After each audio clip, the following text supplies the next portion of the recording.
The winter of 1887 was merciless in the Colorado Territory. Snow buried the mining town of Copper Ridge beneath 6 feet of ice, and desperate families were making impossible choices just to survive another day. But when a towering stranger discovered 5 orphaned children fighting over frozen scraps behind Sullivan's general store, what happened next would become the most talked-about legend in 3 counties.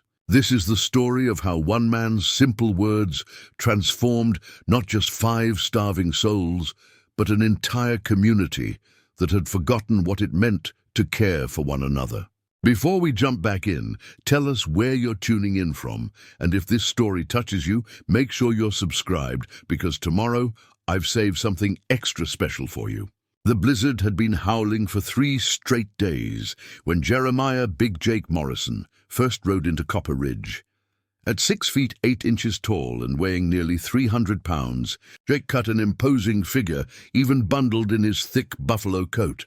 His massive frame seemed to absorb the swirling snow around him as his horse trudged through the main street. Past shuttered windows and smoke-belching chimneys, Copper Ridge had once been a thriving mining town, its veins of silver bringing prosperity to nearly 2,000 souls. But that was before the mine collapse of 1885, before the railroad company pulled out, and before the harsh realities of frontier life began claiming families one by one. Now, in the bitter winter of 1887, fewer than 400 people remained, most of them clinging to hope as desperately as they clung to their dwindling supplies. Jake had come to Copper Ridge on business. He was a cattle buyer for the Denver stockyards, traveling through remote settlements to purchase livestock before the spring drives began. His reputation preceded him in most towns. Stories of the gentle giant who could lift a full-grown steer with his bare hands, yet spoke in soft, measured tones that put even the most nervous ranchers at ease.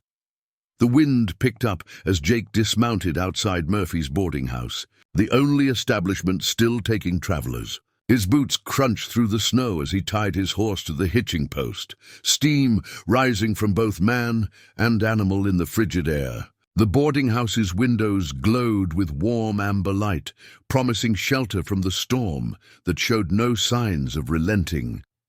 Inside, the common room buzzed with the low murmur of conversation. Local ranchers huddled around tables, nursing cups of coffee that had been reheated more times than anyone cared to count. Jake's entrance drew immediate attention. Strangers were rare enough in Copper Ridge, but one of his size was unprecedented. Conversations died as weathered faces turned to study the newcomer.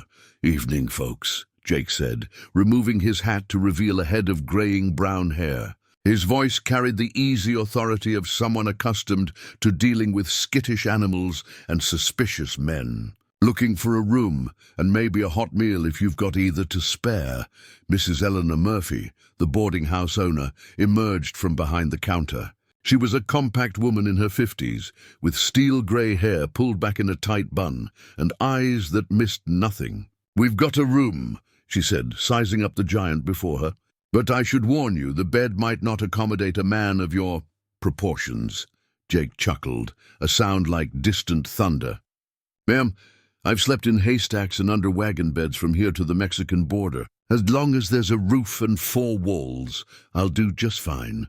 The warmth of the boarding house was a welcome relief after days of travel. But Jake couldn't shake the feeling that something was amiss in Copper Ridge.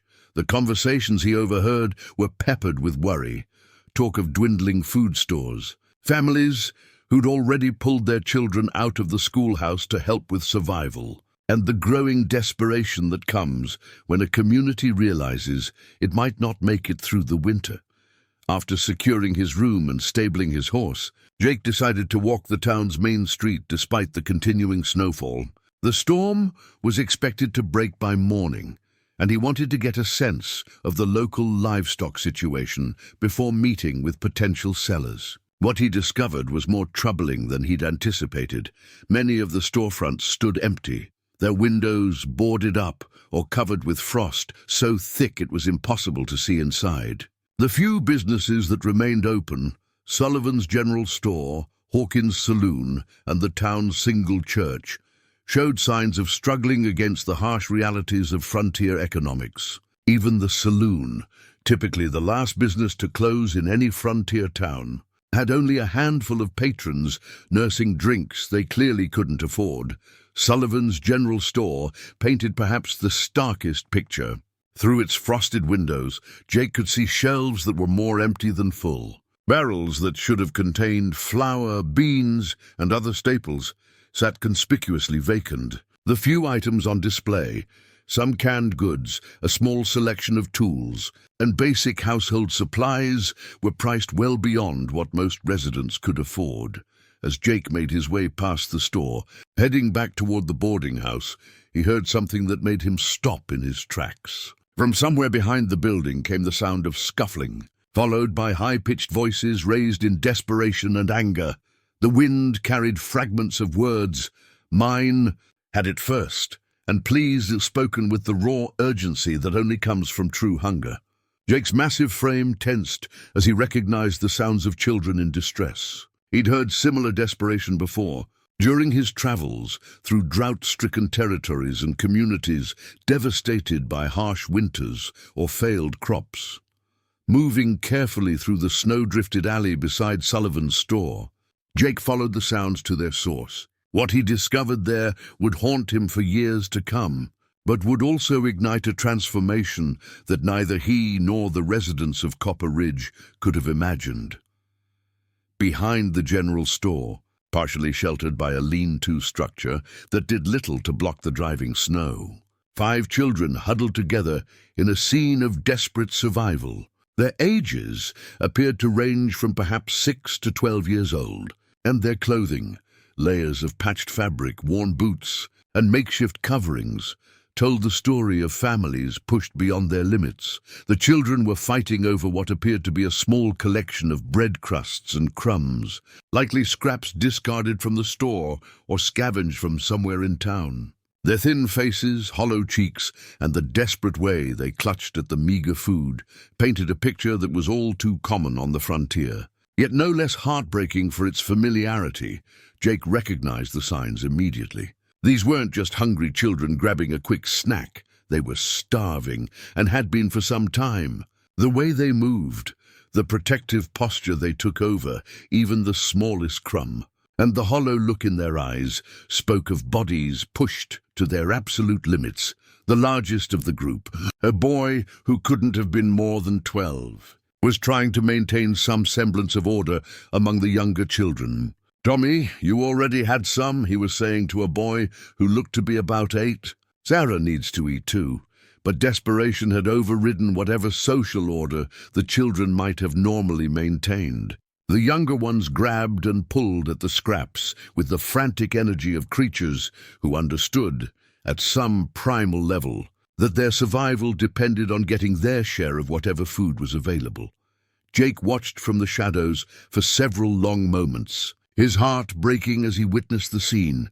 He'd seen poverty before. It was an unfortunate reality of frontier life, but there was something particularly devastating about watching children reduced to fighting over breadcrumbs while snow swirled around their inadequately clothed bodies. The largest boy, despite his own obvious hunger, was trying to ensure the younger children got their share. "Here, Lucy," he said to the smallest of the group, a girl who couldn't have been more than 6. "You take this piece. It's bigger." But even as he spoke, Jake could see the boy swaying slightly on his feet, the telltale sign of someone whose body was running on empty. All 5 children showed the effects of prolonged hunger, the listlessness, the way they moved as though every action required enormous effort, and the hollow, distant look that comes when the body begins to shut down non-essential functions to preserve energy for survival. The snow continued to fall around them, and Jake realized that these children were in immediate danger. The combination of starvation, exposure to the elements, and what appeared to be complete abandonment created a situation that could turn fatal within hours. Moving carefully to avoid startling them, Jake stepped out of the shadows. His massive frame, made even more imposing by the buffalo coat and the swirling snow, caused the children to freeze in terror. The breadcrumbs scattered to the ground as 5 pairs of wide, frightened eyes fixed on the giant who had materialized out of the storm. For a moment, nobody moved. The children huddled closer together, their survival instincts telling them to prepare for flight despite their weakened condition. Jake stood perfectly still, understanding that his size could be terrifying to adults, let alone to starving children who had likely learned to fear strangers. When he finally spoke, his words would echo through Copper Ridge for generations to come, marking the moment when one man's simple humanity transformed the fate of 5 forgotten souls and ignited a chain of events that would restore a community's faith in itself. Preparing and narrating this story took us a lot of time, so if you are enjoying it, subscribe to our channel. It means a lot to us. Now back to the story. The wind howled around them, snow continued to fall, and in that moment behind Sullivan's general store, everything was about to change. Jake's voice, when it finally came, was barely above a whisper, yet it carried the weight of absolute certainty. "Children," he said, his massive hands raised slowly, palms open, "my name is Jake Morrison, and I'm going to make sure you never go hungry again." The oldest boy, despite his weakened state, stepped protectively in front of the smaller children. "Mister, we ain't done nothing wrong," he said, his voice cracking with exhaustion and fear. We were just looking for some food scraps, that's all." Jake knelt slowly in the snow, bringing his enormous frame down to the children's eye level. Even kneeling, he was nearly as tall as the oldest boy standing. "What's your name, son?" he asked gently. "Marcus," the boy replied after a moment's hesitation. "Marcus Whitfield. These are well, they ain't my real brothers and sisters, but we look after each other. And you've been doing a fine job of it," Jake said, his eyes taking in the way Marcus had positioned himself to shield the others, even in his own desperate state. "But you shouldn't have to. No child should." The smallest girl, Lucy, peeked out from behind Marcus with curious eyes. Her face was gaunt, her cheeks hollow, but there was still a spark of childhood wonder there. "Are you really gonna help us?" she asked, in a voice so small it was nearly lost in the wind. Jake's throat tightened as he looked at her. In his travels across the frontier, he'd seen plenty of hardship, but there was something about these 5 children that struck him to his core. Maybe it was the way they'd banded together, forming their own makeshift family in the face of abandonment. Maybe it was the dignity with which Marcus tried to protect the others, even while starving himself. Or maybe it was simply that Jake recognized something of his own childhood in their desperate situation. "I am, little one," he said, his voice steady despite the emotion threatening to overwhelm him. "But first I need to know, where are your families?" "Your parents?" The children exchanged glances, and Tommy, the 8-year-old, spoke up. "My pa died in the mine collapse 2 years back. Ma couldn't feed me and my baby sister both, so she gave me to the church and took the baby to Denver to find work." Sarah, a thin girl of about 10, with tangled blonde hair, added quietly, "My folks caught the fever last spring. Been on my own since then."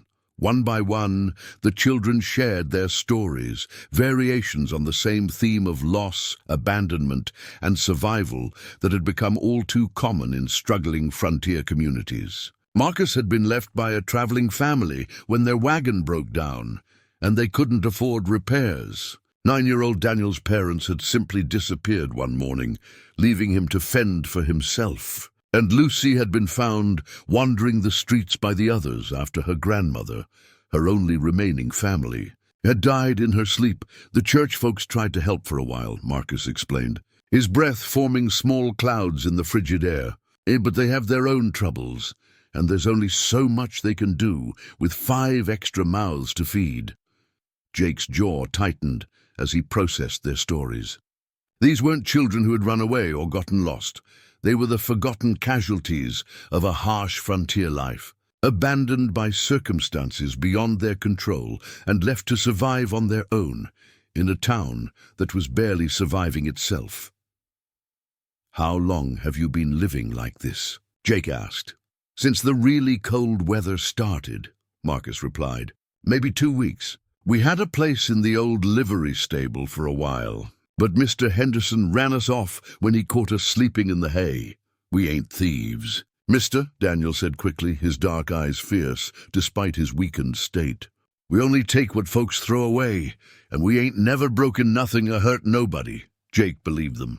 There was an honesty in their desperation, a dignity in the way they'd tried to survive without resorting to theft or begging. But he also knew that their current situation was unsustainable. No group of children could survive much longer in these conditions without adult help. Standing slowly, Jake pulled off his thick buffalo coat and wrapped it around the shivering children. The coat was large enough to cover all 5 of them, and they huddled together gratefully beneath its warmth. "Listen to me carefully," Jake said, his voice carrying the authority of a man accustomed to making decisions in crisis situations. "You're coming with me right now. We're going to get you warm, get you fed, and then we're going to figure out how to make sure this never happens to you again." "But mister," Lucy whispered, "and we don't have any money to pay you." Jake's expression softened. "Child, there are some things in this world that don't require payment. Taking care of young ones who need help is one of them." He gathered the scattered breadcrumbs from the snow and handed them back to the children. "Hold on to these for now, but I promise you, this is the last time you'll ever have to fight over scraps." The walk to Murphy's boarding house took longer than usual, as Jake had to adjust his pace to accommodate the weakened children. Marcus stubbornly insisted on walking under his own power, though Jake could see the boy was barely staying upright. The others leaned heavily on each other and on Jake's massive frame, drawing strength from his solid presence. When they reached the boarding house, Jake didn't hesitate. He pushed through the front door with his unlikely entourage, snow swirling in behind them. The common room fell silent as the assembled ranchers and travelers took in the sight of the giant stranger accompanied by 5 obviously starving children. Wrapped in his enormous coat, Mrs. Murphy emerged from behind the counter, her expression shifting from curiosity to concern as she took in the scene. "Mr. Morrison, these children need food, warmth, and medical attention," Jake said simply. "I'll pay for whatever they need. Now see here," interrupted a gruff voice from one of the tables. Silas Crawford, a local rancher who'd been nursing the same whiskey for 2 hours, stood unsteadily. "We got enough troubles in this town without taking on every stray that wanders in." Jake's eyes fixed on Crawford with an intensity that made the smaller man take an involuntary step backward. "Mr. Crawford, isn't it?" Jake's voice remained calm, but there was steel beneath the surface. "These aren't strays. They're children. American children who deserve better than what they've been getting." "That's all well and good for you to say," Crawford shot back, emboldened by whiskey and the murmur of agreement from some of the other men. "You'll be gone in a few days, but we'll be stuck dealing with the problem." The room tension was palpable as Jake slowly stood to his full height. Even in a room full of hardened frontier men, his presence was commanding. "The only problem I see, Mr. Crawford, is a community that's forgotten what it means to take care of its own." Mrs. Murphy stepped between them before the confrontation could escalate further. "There's no need for harsh words," she said firmly. "Mr. Morrison, I'll prepare some rooms and see about getting these children fed. We'll sort out the particulars later." As Mrs. Murphy began organizing hot baths and meals for the children, Jake found himself the center of attention in the common room. Some of the men regarded him with obvious suspicion. Strangers with grand gestures weren't always what they seemed on the frontier. But others looked at him with something approaching hope, as if his simple act of kindness had reminded them of possibilities they'd forgotten. Doc Henley, the town's aging physician, approached Jake as the children were being led upstairs. "I'll examine them, no charge," he offered quietly. "Been a while since I've seen kids in that condition, but I've got some experience with malnutrition cases." "I'd be grateful for that, Doc," Jake replied. "What can you tell me about the situation here in Copper Ridge? How did things get so bad that children are starving in the streets?" Doc Henley's weathered face creased with sadness. It's been building for months, Mr. Morrison. Families pulling up stakes, those who stayed struggling to make it through. The church does what it can, but their resources are stretched thin. And folks, well, when people are barely surviving themselves, they sometimes lose sight of the bigger picture. Those children didn't just become homeless overnight, Jake observed. Someone must have known they were in trouble. Oh, we knew, Henley admitted, his voice heavy with regret. But knowing and being able to do something about it are two different things. The Whitfield boy, Marcus, his family situation has been deteriorating for months. Same with the others. But with the mine closed, the railroad gone, and half the businesses shuttered, people figured they had enough troubles without taking on more. Jake absorbed this information in silence. He'd seen struggling communities before, but there was something particularly troubling about a place where children could fall through the cracks so completely. It spoke to a breakdown not just of economic systems, but of the social bonds that were supposed to hold frontier communities together. Dr. Henley's examination of the children confirmed what Jake had suspected. All 5 were suffering from various degrees of malnutrition, exposure, and the kind of stress-related ailments that came from prolonged survival situations. Lucy, the youngest, was in the worst condition, her small body showing signs of more serious deficiencies that could have long-term consequences if not addressed quickly. They'll recover, Doc Henley assured Jake as they spoke privately in the boarding house hallway. But it's going to take time, proper nutrition, and stability. These children have been living in survival mode for too long. Their bodies and minds need time to heal. What about the town? Jake asked. Is Copper Ridge going to survive this winter? Henley shrugged. Hard to say. We've got maybe 4 months of real cold weather left. Some folks will make it, others won't. Depends partly on whether the spring brings new opportunities, and partly on whether people remember what it means to pull together instead of just looking out for themselves. As Jake settled into his room that night, listening to the wind howl outside, he found himself thinking not just about the 5 children sleeping safely down the hall, but about the entire community of Copper Ridge. He'd come here as a cattle buyer, intending to conduct some business and move on. But something about this place, and particularly about those children, had gotten under his skin. He'd made a promise to 5 starving children that they would never go hungry again. But as he lay in the narrow bed, staring at the ceiling and listening to the storm rage outside, Jake began to realize that keeping that promise might require more than just buying them a few meals. It might require helping an entire community remember what it meant to care for one another. The wind continued to howl, and Jake Morrison began to formulate a plan that would transform not just 5 young lives, but the entire future of Copper Ridge. Dawn broke clear and cold over Copper Ridge, the storm having finally exhausted itself during the night. Jake Morrison stood at his window, watching the sun paint the snow-covered town in shades of gold and pink. The beauty of the scene contrasted sharply with the harsh realities he'd witnessed just hours before. A soft knock at his door interrupted his thoughts. "Come in," he called, expecting Mrs. Murphy with breakfast. Instead, Marcus Whitfield stepped into the room, clean and dressed in clothes that Mrs. Murphy had scrounged from somewhere. The boy looked older in the morning light.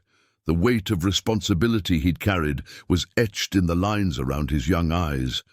"Mr. Morrison." "Sir," Marcus began, his voice stronger after a night of warmth and food, "I wanted to thank you for what you did for us, and to tell you that we'll be moving on today, so you don't have to worry about us being a burden." Jake turned from the window, studying the boy's face. "Where exactly do you plan to go, Marcus?" "Well, sir, we heard there might be work in Silver Creek, about 2 days' walk south. Figure if we start early we can make good time. In this snow." Lucy barely recovered from near starvation. Jake's voice carried a mixture of admiration for the boy's determination and concern for his judgment. "Son, that little girl couldn't walk 2 miles, let alone 2 days. Marcus's shoulders sagged slightly, but his chin remained raised. "We managed before, Mr. Morrison. We'll manage again. We ain't looking for charity. Jake sat down on the edge of his bed, bringing himself closer to the boy's eye level. Marcus, what if I told you there was another way? What if, instead of running toward uncertainty, you helped me build something certain right here? I don't understand, sir. Last night, lying in this bed, I got to thinking about Copperidge, about what this town used to be, what it could be again, and what it's going to take to get there. Jake paused, choosing his words carefully. This community has resources, land, buildings, people with skills and experience. What it doesn't have is leadership and hope. Marcus frowned. What's that got to do with us? Everything, Jake replied. You see, I've been traveling through communities like this for 15 years. I've seen towns die, and I've seen towns come back from the brink. The difference isn't usually money or resources. It's whether people remember how to work together for something bigger than themselves. Jake stood and walked to his travel bag, pulling out a thick leather portfolio. I want to show you something, Marcus. These are investment papers, shares in cattle operations, mining ventures, railroad partnerships. I've been successful in my business dealings, and I've got more money than one man needs. The boy's eyes widened as Jake showed him documents that represented more wealth than existed in all of Copperidge combined. Now, I could write you and those other children a bank draft that would set you up for life, Jake continued. Send you to Denver or San Francisco, get you into good schools, proper homes. But that wouldn't solve the real problem, would it? What problem is that, sir? That there are more children like you in every struggling town between here and the Pacific Ocean, and that communities like Copperidge are forgetting what they're supposed to be, places where people take care of each other, where no child goes hungry, where everyone has a role to play. Marcus was quiet for a long moment, processing Jake's words. Finally, he asked, What are you proposing, Mr. Morrison? Jake smiled, recognizing the intelligence behind the boy's question. I'm proposing that we turn Copperidge into the kind of town it was meant to be.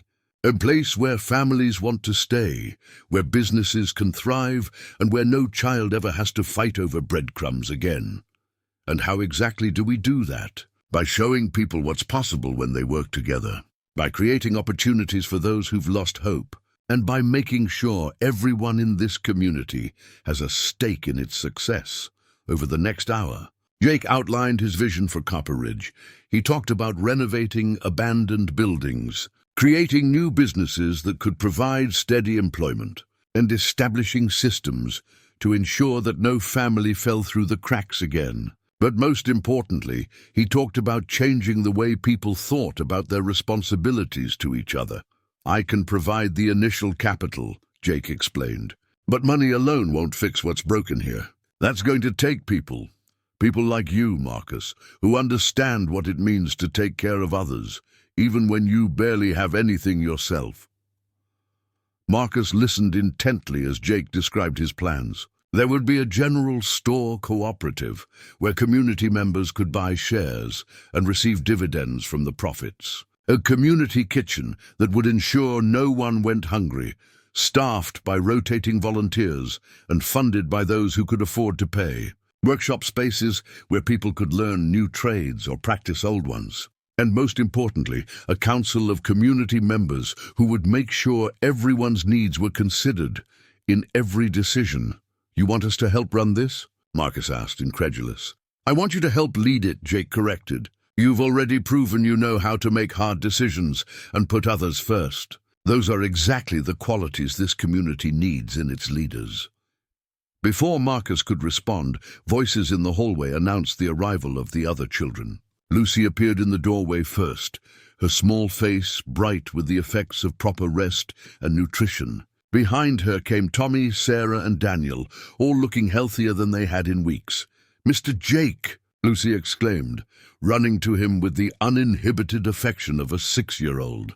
Mrs. Murphy made us pancakes. Real ones, with syrup and everything. Jake scooped her up, marveling at how light she still felt, despite a night of good meals. That's wonderful, little one. And how are you feeling this morning? Much better, she said solemnly. My tummy doesn't hurt anymore, and I'm all warm.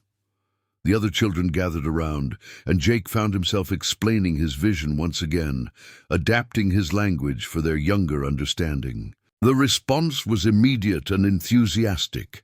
These children had experienced firsthand what it meant to be forgotten by a community, and the idea of building something better resonated with them deeply. "But Mr. Morrison," Sarah asked, "what about the grown-ups? What if they don't want to change things?" It was a perceptive question, and Jake had been wondering the same thing.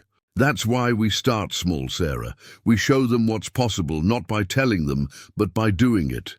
People are more likely to believe in something they can see working." Jake's first test of this theory came sooner than expected. As he and the children made their way downstairs for breakfast, they found the common room buzzing with conversation. Word of Jake's actions the night before had spread through the town, and opinions were divided. "It's all well and good to play the hero for a few days," Silas Crawford was saying to a group of men gathered around his table. "But what happens when this stranger moves on? We'll be left dealing with 5 more mouths to feed and expectations we can't meet." "Maybe," replied Frank Harrison, the local blacksmith, "but those children were dying in our streets. Are we really going to argue about the cost of keeping them alive?" Mrs. Murphy noticed Jake's entrance and called out, "Mr. Morrison, perhaps you'd like to address some of the concerns that have been raised about your plans." Jake had faced hostile audiences before. Cattle buyers needed thick skins and persuasive arguments. But this felt different. These weren't business negotiations. They were conversations about the fundamental values that would define a community's future.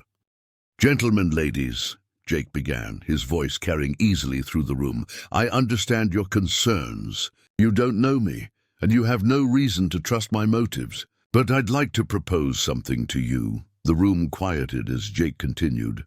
"For the next month, I'm going to invest in this community.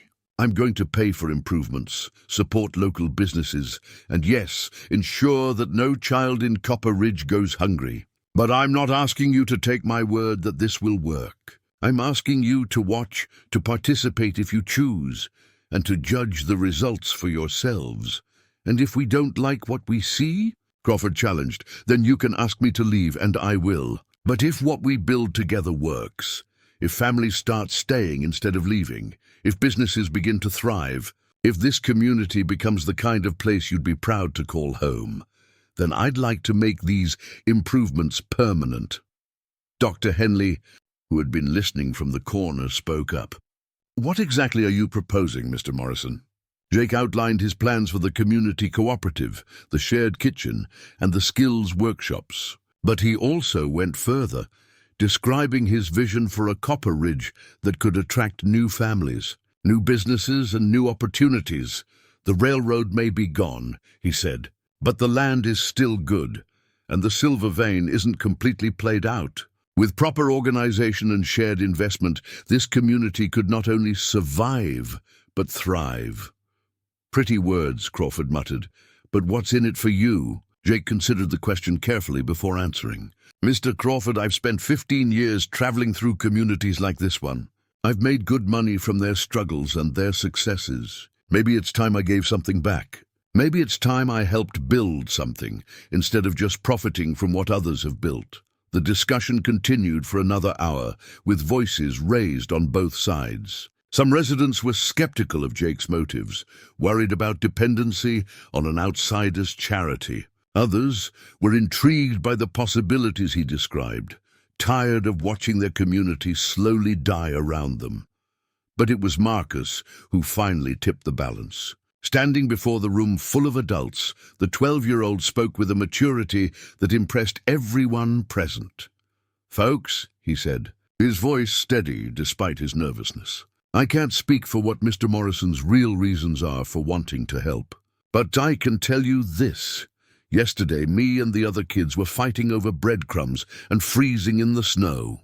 Today, we're warm, we're fed, and we're being treated like we matter.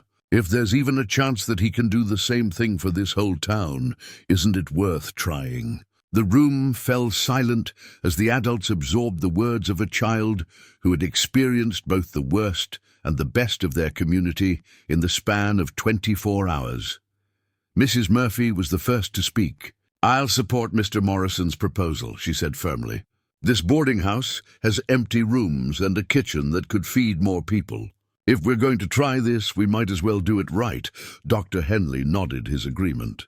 "The medical practice could use some improvements, and I wouldn't mind having help with some of the more challenging cases." One by one, other residents began to voice their support, though not without reservations. Frank Harrison offered the use of his blacksmith shop for training programs. Martha Collins, who ran the town's struggling general store, suggested ways the cooperative could help stabilize prices and inventory. Even Silas Crawford, though still skeptical, grudgingly agreed to give Jake's plan a month to prove itself. "But I want it understood," he said, "that if this experiment fails, we're not going to be left worse off than when we started." Jake nodded, accepting the challenge. "Fair enough, Mr. Crawford.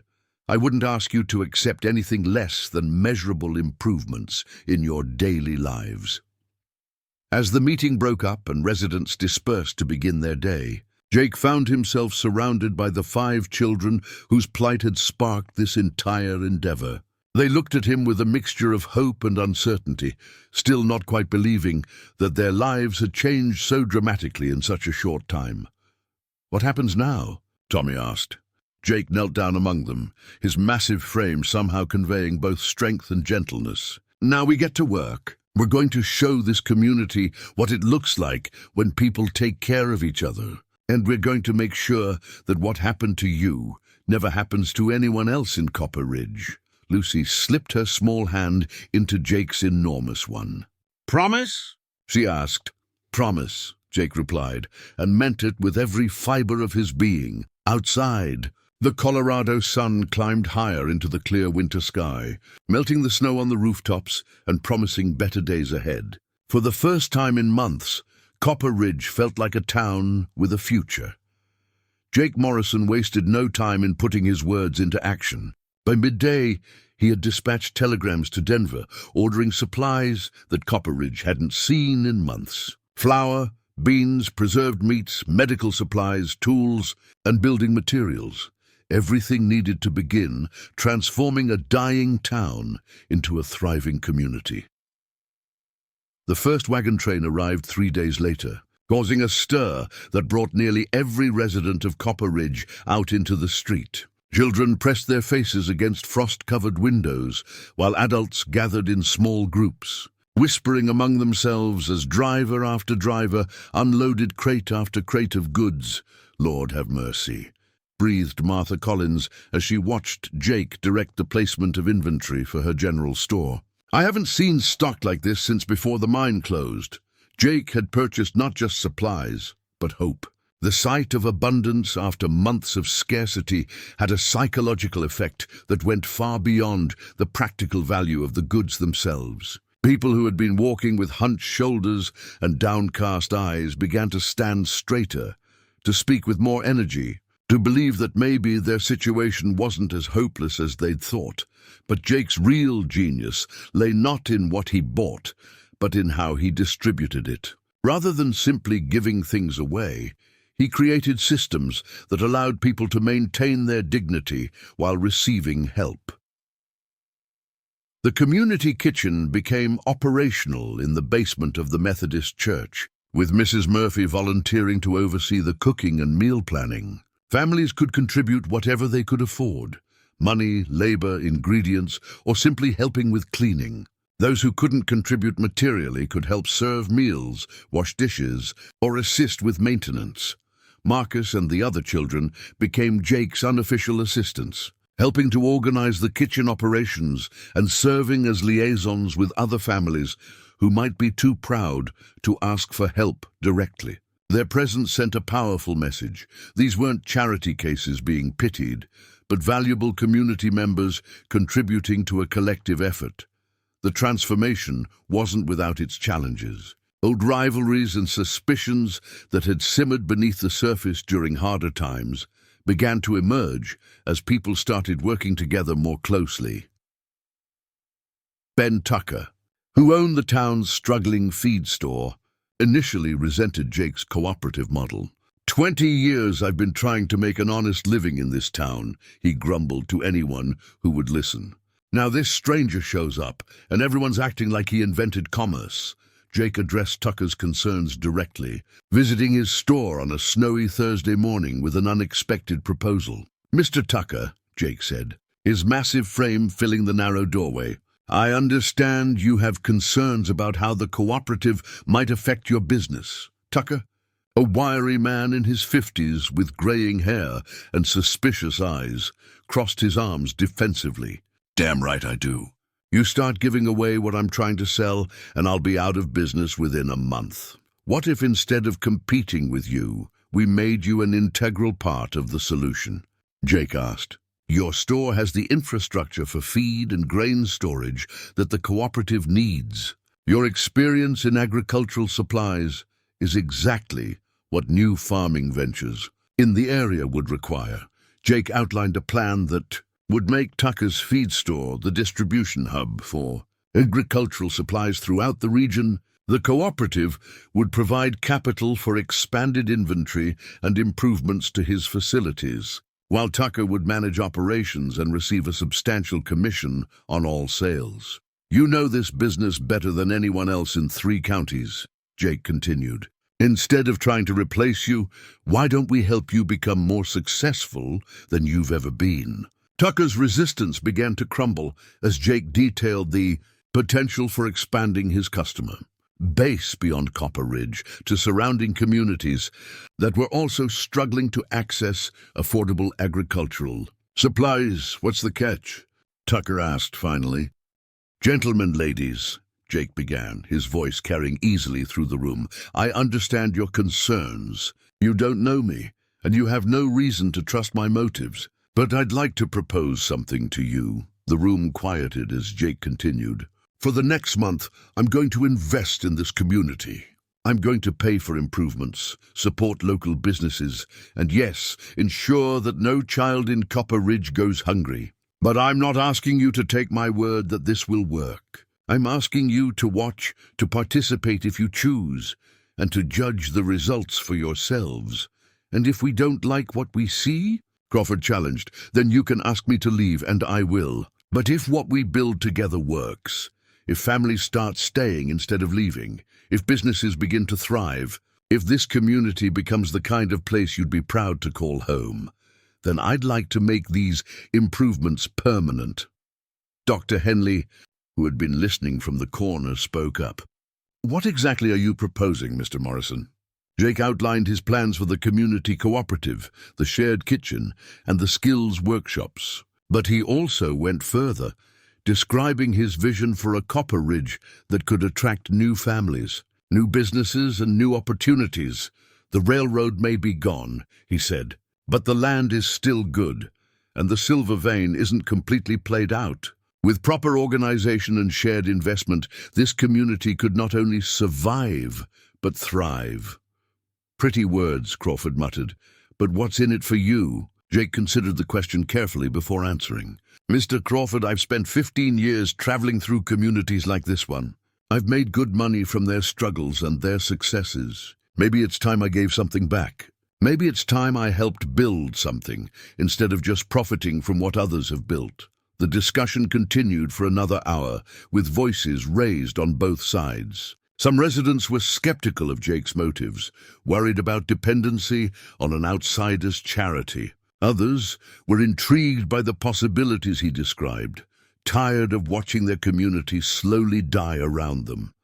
But it was Marcus who finally tipped the balance. Standing before the room full of adults, the 12-year-old spoke with a maturity that impressed everyone present. "Folks," he said, his voice steady despite his nervousness, "I can't speak for what Mr. Morrison's real reasons are for wanting to help. But I can tell you this. Yesterday, me and the other kids were fighting over breadcrumbs and freezing in the snow. Today, we're warm, we're fed, and we're being treated like we matter. If there's even a chance that he can do the same thing for this whole town, isn't it worth trying?" The room fell silent as the adults absorbed the words of a child who had experienced both the worst and the best of their community in the span of 24 hours. Mrs. Murphy was the first to speak. "I'll support Mr. Morrison's proposal," she said firmly. "This boarding house has empty rooms and a kitchen that could feed more people. If we're going to try this, we might as well do it right." Dr. Henley nodded his agreement. "The medical practice could use some improvements, and I wouldn't mind having help with some of the more challenging cases."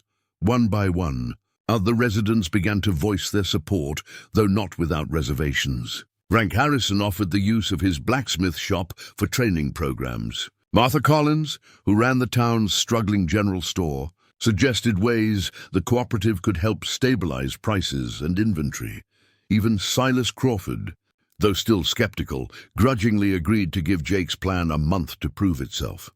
"But I want it understood," he said, "that if this experiment fails, we're not going to be left worse off than when we started." Jake nodded, accepting the challenge. "Fair enough, Mr. Crawford. I wouldn't ask you to accept anything less than measurable improvements in your daily lives." As the meeting broke up and residents dispersed to begin their day, Jake found himself surrounded by the 5 children whose plight had sparked this entire endeavor. They looked at him with a mixture of hope and uncertainty, still not quite believing that their lives had changed so dramatically in such a short time. "What happens now?" Tommy asked. Jake knelt down among them, his massive frame somehow conveying both strength and gentleness. "Now we get to work. We're going to show this community what it looks like when people take care of each other. And we're going to make sure that what happened to you never happens to anyone else in Copper Ridge." Lucy slipped her small hand into Jake's enormous one. "Promise?" she asked. "Promise," Jake replied, and meant it with every fiber of his being. Outside, the Colorado sun climbed higher into the clear winter sky, melting the snow on the rooftops and promising better days ahead. For the first time in months, Copper Ridge felt like a town with a future. Jake Morrison wasted no time in putting his words into action. By midday, he had dispatched telegrams to Denver, ordering supplies that Copper Ridge hadn't seen in months. Flour, beans, preserved meats, medical supplies, tools, and building materials. Everything needed to begin transforming a dying town into a thriving community. The first wagon train arrived 3 days later, causing a stir that brought nearly every resident of Copper Ridge out into the street. Children pressed their faces against frost-covered windows, while adults gathered in small groups, whispering among themselves as driver after driver unloaded crate after crate of goods. "Lord have mercy," breathed Martha Collins as she watched Jake direct the placement of inventory for her general store. "I haven't seen stock like this since before the mine closed." Jake had purchased not just supplies, but hope. The sight of abundance after months of scarcity had a psychological effect that went far beyond the practical value of the goods themselves. People who had been walking with hunched shoulders and downcast eyes began to stand straighter, to speak with more energy, to believe that maybe their situation wasn't as hopeless as they'd thought. But Jake's real genius lay not in what he bought, but in how he distributed it. Rather than simply giving things away, he created systems that allowed people to maintain their dignity while receiving help. The community kitchen became operational in the basement of the Methodist Church, with Mrs. Murphy volunteering to oversee the cooking and meal planning. Families could contribute whatever they could afford: money, labor, ingredients, or simply helping with cleaning. Those who couldn't contribute materially could help serve meals, wash dishes, or assist with maintenance. Marcus and the other children became Jake's unofficial assistants, helping to organize the kitchen operations and serving as liaisons with other families who might be too proud to ask for help directly. Their presence sent a powerful message. These weren't charity cases being pitied, but valuable community members contributing to a collective effort. The transformation wasn't without its challenges. Old rivalries and suspicions that had simmered beneath the surface during harder times began to emerge as people started working together more closely. Ben Tucker, who owned the town's struggling feed store, initially resented Jake's cooperative model. 20 years I've been trying to make an honest living in this town, he grumbled to anyone who would listen. Now this stranger shows up, and everyone's acting like he invented commerce. Jake addressed Tucker's concerns directly, visiting his store on a snowy Thursday morning with an unexpected proposal. "Mr. Tucker," Jake said, his massive frame filling the narrow doorway, "I understand you have concerns about how the cooperative might affect your business." Tucker, a wiry man in his 50s with graying hair and suspicious eyes, crossed his arms defensively. "Damn right I do. You start giving away what I'm trying to sell, and I'll be out of business within a month. What if instead of competing with you, we made you an integral part of the solution?" Jake asked. "Your store has the infrastructure for feed and grain storage that the cooperative needs. Your experience in agricultural supplies is exactly what new farming ventures in the area would require." Jake outlined a plan that would make Tucker's feed store the distribution hub for agricultural supplies throughout the region. The cooperative would provide capital for expanded inventory and improvements to his facilities, while Tucker would manage operations and receive a substantial commission on all sales. "You know this business better than anyone else in 3 counties, Jake continued. "Instead of trying to replace you, why don't we help you become more successful than you've ever been?" Tucker's resistance began to crumble as Jake detailed the potential for expanding his customer base beyond Copper Ridge to surrounding communities that were also struggling to access affordable agricultural supplies. "What's the catch?" Tucker asked finally. "No catch. Just an expectation that part of your success gets reinvested in the community that helps create it. Better wages for any employees you hire, support for local farming families who might need credit during difficult seasons, and a commitment to fair pricing that doesn't take advantage of people's desperation." Within 2 hours, Tucker had agreed to become the first official partner in Jake's cooperative venture. More importantly, his conversion from skeptic to supporter sent ripples throughout the community. If Jake could win over Ben Tucker, the town's most vocal critic, then maybe his vision really could work. The children, meanwhile, were thriving in ways that went beyond simple nutrition and shelter. Jake had set up a makeshift school in the unused back room of Harrison's blacksmith shop, where Lucy, Tommy, and the others could continue their education while also learning practical skills. Sarah, who had shown an aptitude for numbers, helped Martha Collins with inventory management at the general store. Daniel, despite his young age, demonstrated a natural ability with mechanical things and spent hours watching Frank Harrison work the forge. Marcus continued to serve as a bridge between the children and adults, his natural leadership qualities becoming more apparent each day. But it was Lucy who provided perhaps the most powerful symbol of the changes occurring in Copper Ridge. The 6-year-old had taken it upon herself to visit the elderly residents of the town, many of whom had been isolated and forgotten during the worst of the economic downturn. "Mrs. Fletcher," Lucy would announce as she knocked on the door of the elderly widow who lived alone above the abandoned hat shop. "I brought you some soup from the community kitchen and wanted to see if you needed anything." These simple visits, initiated by a child who had herself been abandoned and forgotten just days earlier, began to weave together the social fabric that had been fraying for months. Lucy's innocence and genuine care broke down barriers that adult pride and stubbornness had maintained. Mrs. Fletcher, who hadn't spoken to more than 3 people in the past month, found herself looking forward to Lucy's daily visits. Soon, she was contributing to the community kitchen by mending clothes and teaching younger women skills she'd accumulated over 7 decades of frontier living. The ripple effects continued to spread. Families that had been planning to leave Copper Ridge began to reconsider.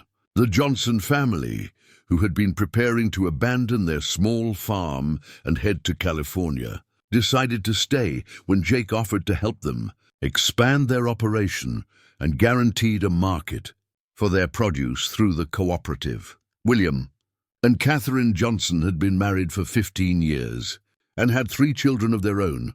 Their farm, located about 2 miles outside of town, had the potential to supply fresh vegetables and dairy products to the entire community, but they'd lacked the resources to expand beyond subsistence farming. Jake's investment allowed them to purchase additional livestock, improve their irrigation systems, and plan for spring crops that could feed dozens of families. In return, they agreed to sell their surplus through the cooperative at fair prices and to employ local workers during peak seasons. "It's like the whole town is waking up from a bad dream," Catherine Johnson told her husband as they watched their children play with Marcus and the others during a visit to town. "These people are remembering what it means to be neighbors." The changes weren't limited to economic arrangements. Social connections that had withered during the hardest times began to flourish again. Saturday evening gatherings resumed in the church hall, with families bringing whatever food they could contribute and sharing meals, music, and conversation. Jake made sure the 5 children were central to these gatherings, not as objects of pity but as valued community members. Marcus organized games for the younger children, while Sarah helped serve food, and Daniel entertained everyone with stories about his adventures, learning blacksmithing from Frank Harrison. Tommy, who had initially been the most withdrawn of the group, began to show remarkable talent as a storyteller. His accounts of their survival experiences, told with the matter-of-fact honesty of childhood, both broke hearts and inspired admiration among the adults. "We weren't ever really scared," Tommy would say, describing their nights in the abandoned livery stable. "Marcus always made sure we stayed together, and we knew we'd figure something out. We just never thought someone like Mr. Jake would come along." These stories served a purpose beyond entertainment. They reminded the adults of Copper Ridge how close they'd come to complete moral failure, allowing children to starve in their midst, and how much better they could be when they chose to care for each other. Dr. Henley, who had been monitoring the children's health, was amazed by their recovery. "It's not just physical," he told Jake during one of their regular consultations. "Their emotional resilience is remarkable. They're not just surviving anymore, they're flourishing." But it was the effect on the broader community that most impressed the doctor. People were coming to him with minor ailments they'd been ignoring for months, now that they could afford his services through the cooperative's shared healthcare fund. Elderly residents who had been isolated were participating in community activities again. Young families were making plans for the future instead of just trying to get through each day. "You've done something remarkable here, Jake," Henley said as they stood outside his office, watching children play in the street while their parents conducted business that had been impossible just weeks earlier. "You've given people hope." Jake watched Marcus teaching Lucy how to properly stack firewood, while Tommy and Daniel argued good-naturedly about the best way to harness a horse. Sarah was helping Mrs. Murphy carry supplies from the general store to the community kitchen, chatting easily with the older woman about recipes and meal planning. "I didn't give them anything they didn't already have," Jake replied. "I just helped them remember how to use it." The first week of Jake's experiment was drawing to a close, and even Silas Crawford was beginning to admit that maybe, just maybe, the giant stranger's plan might actually work. But Jake knew that the real test lay ahead. Winter was far from over, and building a sustainable community would require more than goodwill and initial enthusiasm. Still, as he watched the 5 children who had started this entire transformation playing happily in the evening light, surrounded by adults who now saw them as treasured community members rather than burdens to be ignored, Jake felt a satisfaction deeper than anything his successful business dealings had ever provided. He had kept his promise. The children would never go hungry again. But more than that, he had helped create a place where no child would ever be forgotten again, where community meant something real and powerful, and where the simple act of caring for one another could transform not just individual lives, but the very soul of a place. The sound of laughter echoed through the streets of Copper Ridge as the sun set behind the mountains, painting the snow-covered town in shades of gold and promise. For the first time in months, it sounded like a community that believed in its own future. 2 weeks into Jake's transformation of Copper Ridge, an unexpected crisis threatened to destroy everything they had built. It began with a simple accident that quickly spiraled into something far more serious. Daniel, the 9-year-old who had been learning blacksmithing from Frank Harrison, was helping to shoe a particularly skittish horse when the animal bolted. In the chaos that followed, the boy was knocked unconscious and trampled, suffering injuries that Dr. Henley immediately recognized as life-threatening. "I need to operate immediately," Henley told Jake as they carried Daniel's limp form into the doctor's office. "But I'll be honest with you, I don't have all the equipment I need for this kind of surgery. The boy needs to get to Denver, to a real hospital." Jake felt his world narrow to a single point of focus. The child who had trusted him, who had begun to flourish under his protection, was dying. The nearest hospital was 3 days away by wagon under the best conditions, and a winter storm was already building on the horizon. "What are his chances if we try to transport him?" Jake asked. Henley shook his head grimly. "In this weather, with those injuries, he wouldn't survive the trip." Word of Daniel's accident spread through Copper Ridge within hours, and the community's response revealed just how much had changed in such a short time. Instead of the resigned acceptance of tragedy that had characterized the town's recent past, people mobilized with urgent determination. Martha Collins closed her store and rushed to help Henley prepare for surgery. Mrs. Murphy organized the other women to provide whatever medical supplies and assistance the doctor might need. Frank Harrison, devastated by guilt over the accident in his shop, offered to ride through the storm to summon help from neighboring towns, but it was Marcus who proposed the solution that would save Daniel's life and test the true strength of the community they were building. "Mr. Jake," the 12-year-old said, his voice steady despite the tears streaming down his face, "what if we brought the hospital to Daniel instead of trying to take him to it?" "What do you mean, son?" "The telegraph line is still working. Could we get one of those fancy doctors from Denver to tell Dr. Henley what to do, step by step? Like having the best surgeon in Colorado right here in the room?" Jake stared at the boy, amazed by the clarity of his thinking under pressure. It was a radical idea. Surgical consultation by telegraph was virtually unheard of in frontier medicine, but it might be Daniel's only chance.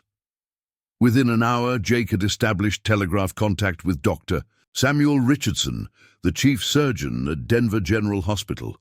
Richardson was initially skeptical of attempting to guide a frontier doctor through complex surgery via telegraph, but Jake's urgent pleas and offer of substantial compensation convinced him to try. What followed was a medical miracle orchestrated by an entire community working together.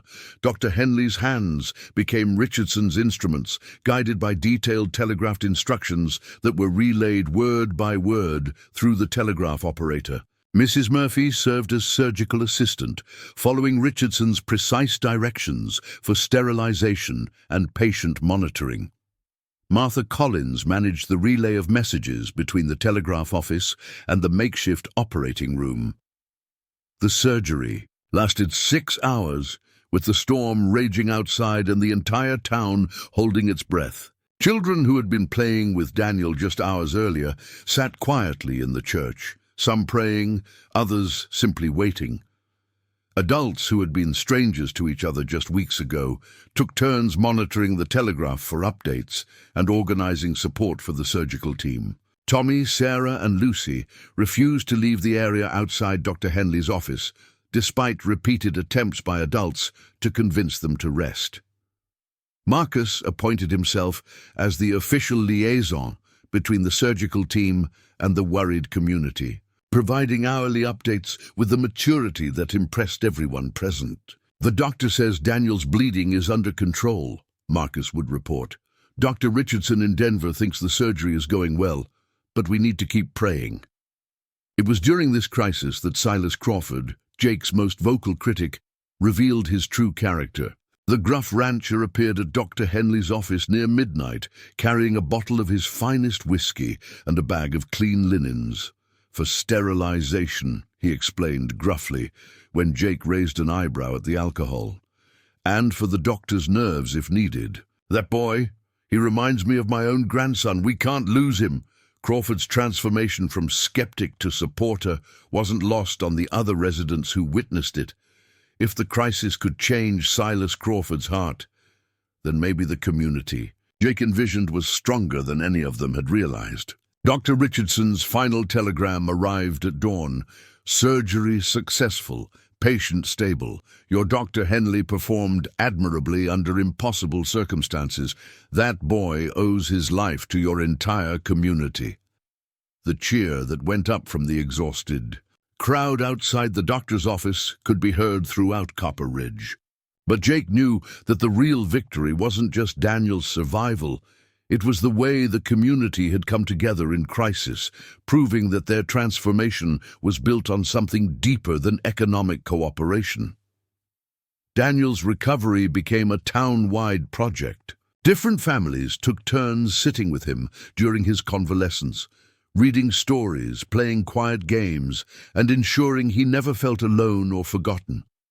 The Johnson family brought fresh milk and eggs daily. Mrs. Fletcher, the elderly widow, who had been befriended by Lucy, knitted warm blankets and shared stories of her own children's recoveries from various childhood accidents. Frank Harrison, tortured by guilt over the accident, channeled his remorse into positive action. He redesigned his entire blacksmith shop to make it safer, creating designated areas for children to observe without being in danger. More importantly, he began teaching a formal apprenticeship program for older boys in the community, ensuring that proper safety procedures were always followed. That accident taught me something, Harrison told Jake as they watched Daniel take his first tentative steps around the shop a week after surgery. We can't just assume children will be safe. We have to actively make sure they are. That's part of what community means. The crisis had also revealed the strength of the economic systems Jake had established. Despite the enormous costs of the surgical consultation, emergency supplies, and lost productivity during the emergency, the cooperative's shared resources absorbed the impact without causing hardship for individual families. In the old days before the cooperative, Mrs. Murphy explained to a group of visiting merchants from a neighboring town, an emergency like this would have bankrupted whoever was involved. Now, we share both the costs and the benefits of taking care of each other. Word of Copper Ridge's successful community response began to spread throughout the region. Other struggling towns sent delegations to observe their cooperative model and learn about their agricultural partnerships. The telegraph consultation that had saved Daniel's life was written up in medical journals as an example of frontier innovation. But perhaps the most significant change was in the children themselves. The crisis had shown them that they weren't just recipients of community care. They were active participants whose contributions mattered. Marcus's quick thinking had literally saved Daniel's life. Lucy's relationships with elderly residents had created a support network that proved invaluable during the emergency. Tommy's storytelling had helped keep other children calm during the long, frightening night. Sarah had demonstrated remarkable organizational skills, helping to coordinate meal preparation for the families who were spending all their time at the doctor's office. Even Daniel, once he began to recover, showed a mature understanding of how his accident had brought the community together in ways that revealed their true strength.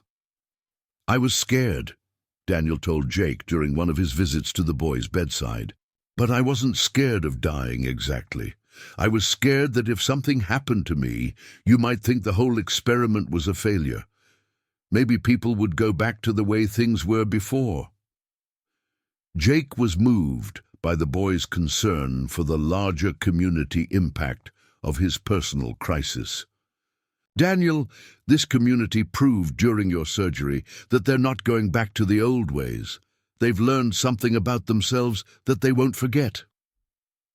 The winter storm that had threatened during Daniel's surgery turned out to be one of the worst in memory, burying Copper Ridge under 8 feet of snow and cutting off all travel for nearly 2 weeks. But instead of the desperation and isolation that such storms had brought in previous years, the community found itself well prepared and resilient. The community kitchen ensured that no family went hungry. The cooperative's shared fuel supplies kept everyone warm. The skills workshops that Jake had established provided productive activities that prevented the cabin fever and depression that typically plagued frontier communities during prolonged storms.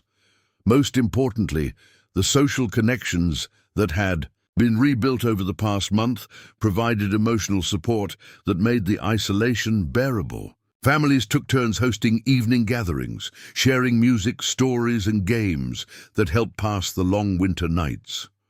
Jake found himself marveling at how naturally the community had adapted to its new systems. People who had been suspicious and competitive just weeks earlier were now collaborating seamlessly, sharing resources and responsibilities without the constant oversight he had initially provided. "You know what I've realized?" Marcus said to Jake one evening as they sat by the fire in Mrs. Murphy's boarding house, watching Lucy teach Tommy a card game while Sarah read to Daniel from one of Dr. Henley's medical books. "We don't need you to take care of us anymore. We know how to take care of each other." Jake smiled, recognizing the truth in the boy's observation. His initial goal had been to rescue 5 starving children, but what he had actually accomplished was teaching an entire community how to rescue itself. The storm finally broke on a Tuesday morning, revealing a town that looked the same on the surface but had been fundamentally transformed beneath. The streets were still lined with the same buildings, the mountains still rose majestically in the distance, and the challenges of frontier life remained as real as ever. But Copper Ridge was no longer a dying town clinging to survival. It had become a thriving community that understood its own strength, valued each of its members, and possessed the systems and spirit necessary to face whatever challenges the future might bring. As Jake stood in the doorway of Mrs. Murphy's boarding house, watching the 5 children who had started this entire transformation, playing in the snow with their friends, he knew that his promise had been kept in ways he had never imagined. They would indeed never go hungry again, not just because he had provided for them, but because they now lived in a community that would never again allow any child to be forgotten or abandoned. The gentle giant's simple act of kindness had grown into something far greater than anyone could have predicted, proving that sometimes the most powerful changes begin with the smallest gestures of human compassion. Spring arrived early in Copper Ridge, bringing with it an unexpected test that would determine whether Jake Morrison's transformation of the community could survive success as well as it had survived crisis. The challenge came in the form of a telegram delivered on a crisp March morning that changed everything. The message was from the Colorado Territorial Railroad Commission, informing the town that new silver deposits had been discovered in the mountains above Copper Ridge. More significantly, the railroad was reconsidering its decision to abandon the spur line, potentially bringing back the industrial boom that had originally built the town.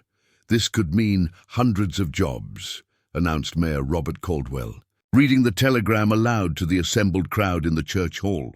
Families returning, new businesses opening, prosperity like we haven't seen since the original silver strike.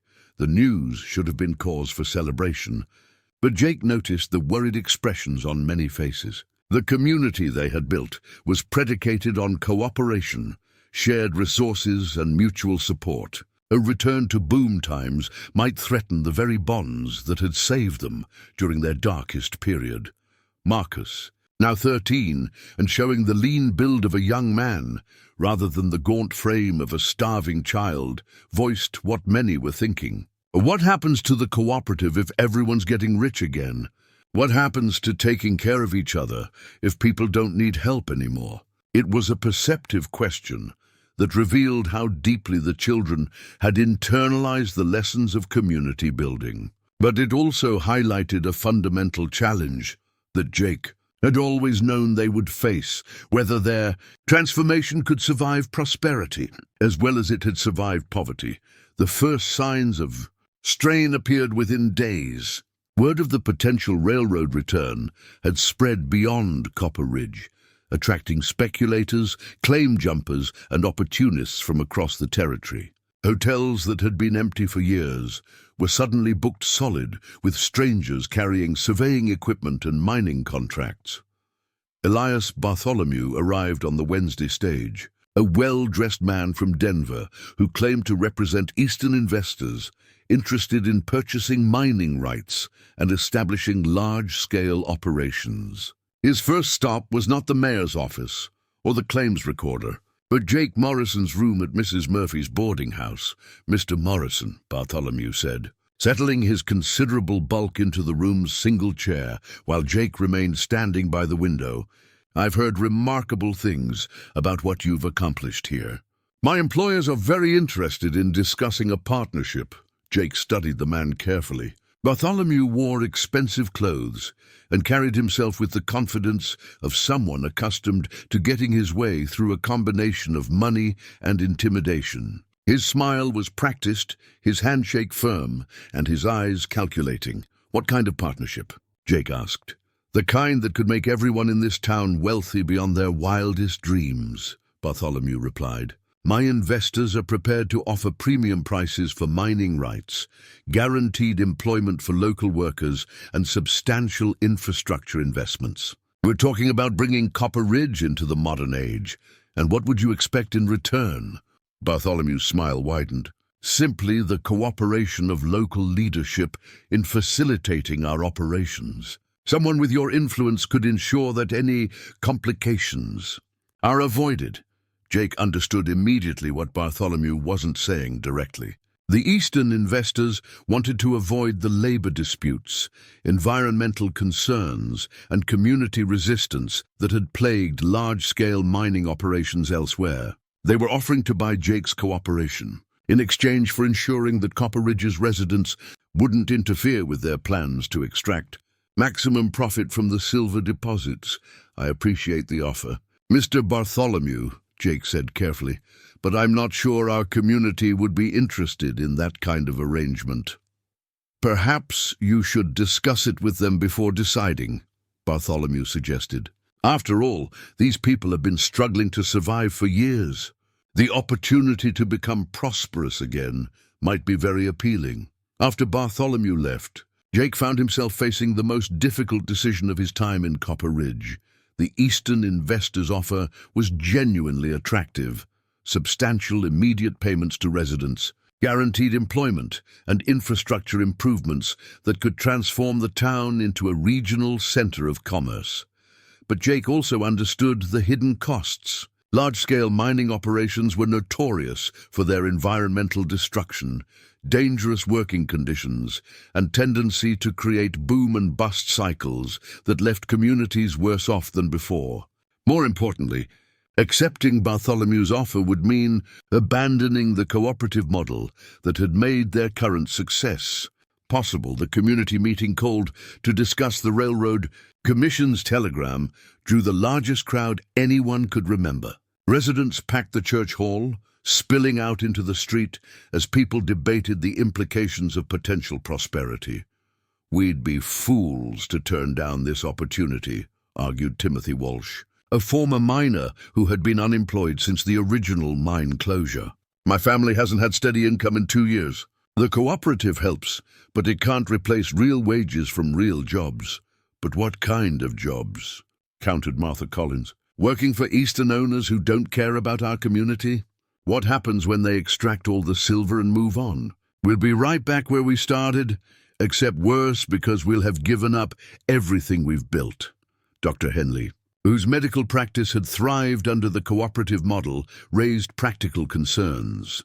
These large mining operations typically bring increased accidents, industrial diseases, and social problems. Are we prepared to deal with the human costs of rapid industrialization? The debate continued for hours, with valid arguments on both sides. Some residents saw the railroad's return as validation of their decision to stay in Copper Ridge and rebuild. Others worried that accepting outside investment would mean losing control of their community's destiny.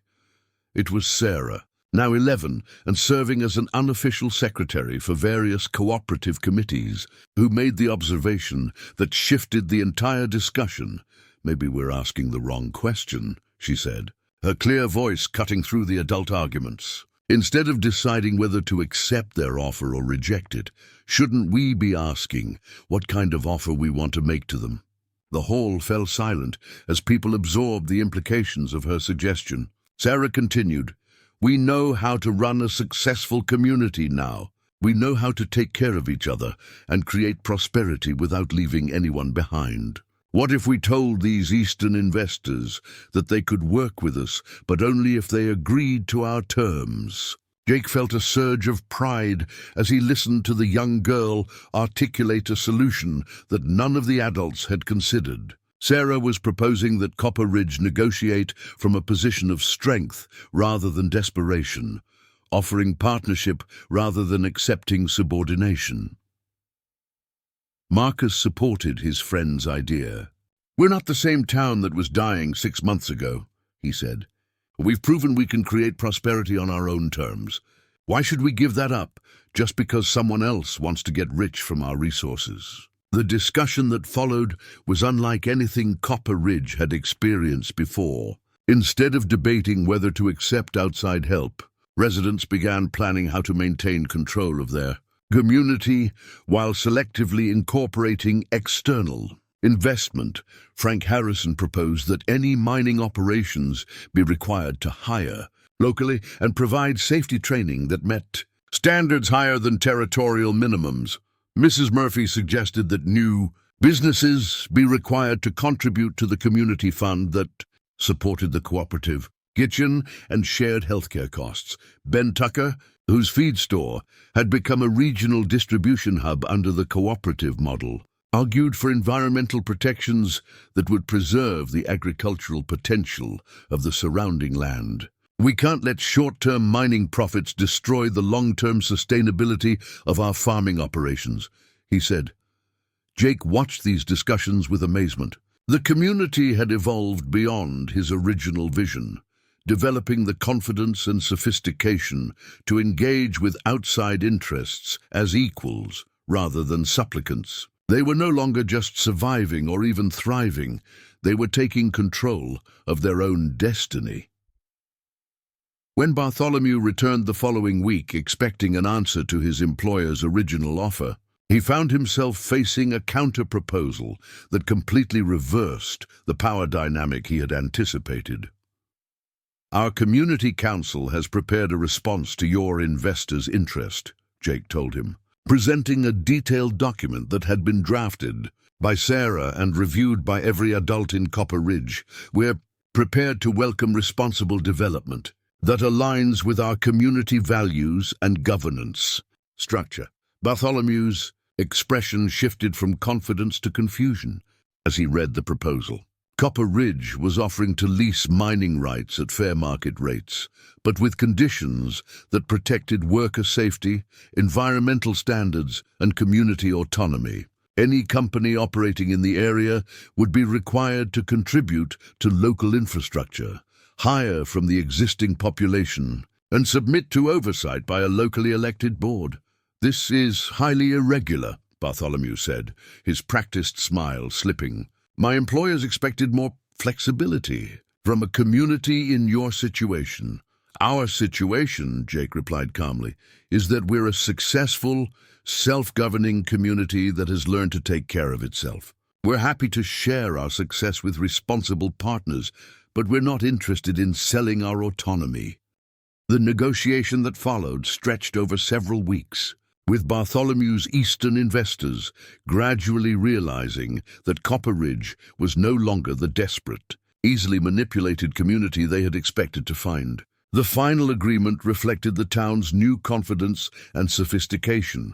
Mining operations would be permitted under strict environmental and safety standards. Local workers would receive premium wages and comprehensive training. A percentage of profits would fund infrastructure improvements chosen by community vote. Most importantly, the cooperative model that had transformed Copper Ridge would be protected and expanded rather than abandoned. The children who had started this entire transformation were no longer just symbols of what was possible when communities cared for their most vulnerable members. They had become active participants in shaping their town's future, contributing ideas and perspectives that had proven essential to navigating complex challenges. Lucy, now 7 and reading at a level well beyond her age, had become the unofficial historian of Copper Ridge's transformation, documenting the changes in a series of journals that she intended to preserve for future generations. Tommy had discovered a talent for mechanical innovation, proposing improvements to mining equipment that would increase both safety and efficiency. Daniel, fully recovered from his accident, had become Frank Harrison's official apprentice and was already demonstrating skills that impressed experienced craftsmen from other towns. His near-death experience had given him a mature perspective on risk and safety that made him an effective advocate for worker protection measures. Most remarkably, the 5 children had inspired other young people throughout the region. Delegations from struggling communities often included children and teenagers who had heard about the role young people played in Copper Ridge's success and wanted to learn how to contribute to positive change in their own towns. What you've accomplished here goes far beyond economics or even community building, observed Professor Elizabeth Hartwell, who had traveled from the University of Colorado to study their cooperative model. You've created a new paradigm for how frontier communities can evolve and adapt while maintaining their essential values. Jake accepted the professor's praise, but he knew that the real credit belonged to the people of Copper Ridge themselves. His role had been to provide initial resources and demonstrate what was possible. But the community had done the hard work of transformation. As spring turned towards summer, Copper Ridge bustled with activity that was fundamentally different from the frantic boom times of the past. Construction projects employed local workers, building infrastructure that would benefit everyone. The cooperative's agricultural initiatives were expanding to serve markets throughout the region. New families were arriving not as desperate refugees or opportunistic speculators, but as people attracted to a community known for its innovation and solidarity. The 5 children, who had once fought over breadcrumbs, were now thriving, young people whose experiences had shaped not just their own lives, but the character of an entire community. They had learned that being cared for and caring for others weren't separate experiences, but different aspects of the same fundamental truth, that people are stronger together than apart, and that everyone has something valuable to contribute when given the opportunity. Jake Morrison's promise that they would never go hungry again had been kept in ways that none of them could have imagined on that snowy night behind Sullivan's General Store. But more than that, they had helped create a place where no one would ever be forgotten, abandoned, or left to face life's challenges alone. 1 year after Jake Morrison first discovered 5 starving children fighting over breadcrumbs, Copper Ridge had become something unprecedented in the American frontier, a community that had consciously chosen cooperation over competition, inclusion over abandonment, and shared prosperity over individual wealth at any cost. The transformation was complete, but Jake knew his work in Copper Ridge was coming to an end. The community no longer needed his guidance or financial support.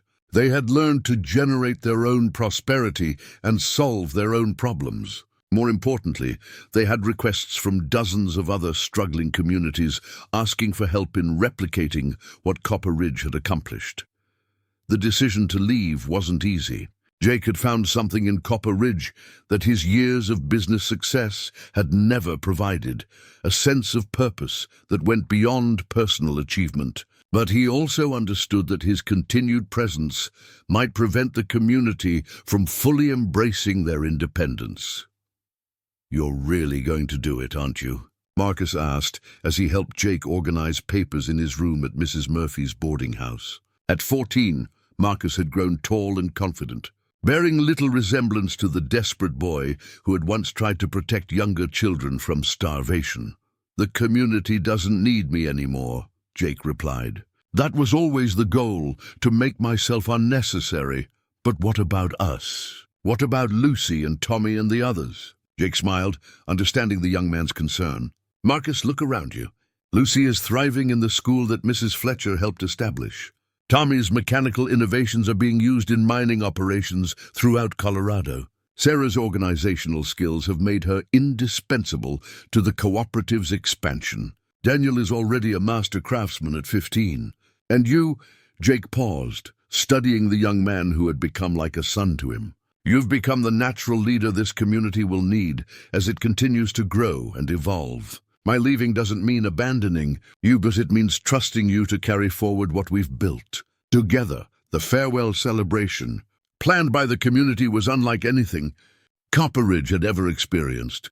Families came from throughout the region to honor Jake Morrison and witness what had become known as the Copper Ridge model of community development. But the real testament to Jake's impact wasn't the grateful speeches or ceremonial gifts. It was the quiet moments that revealed how completely the community had internalized the lessons of mutual care and shared responsibility. Mrs. Murphy had expanded her boarding house into a full hotel that served as headquarters for cooperative businesses throughout the territory.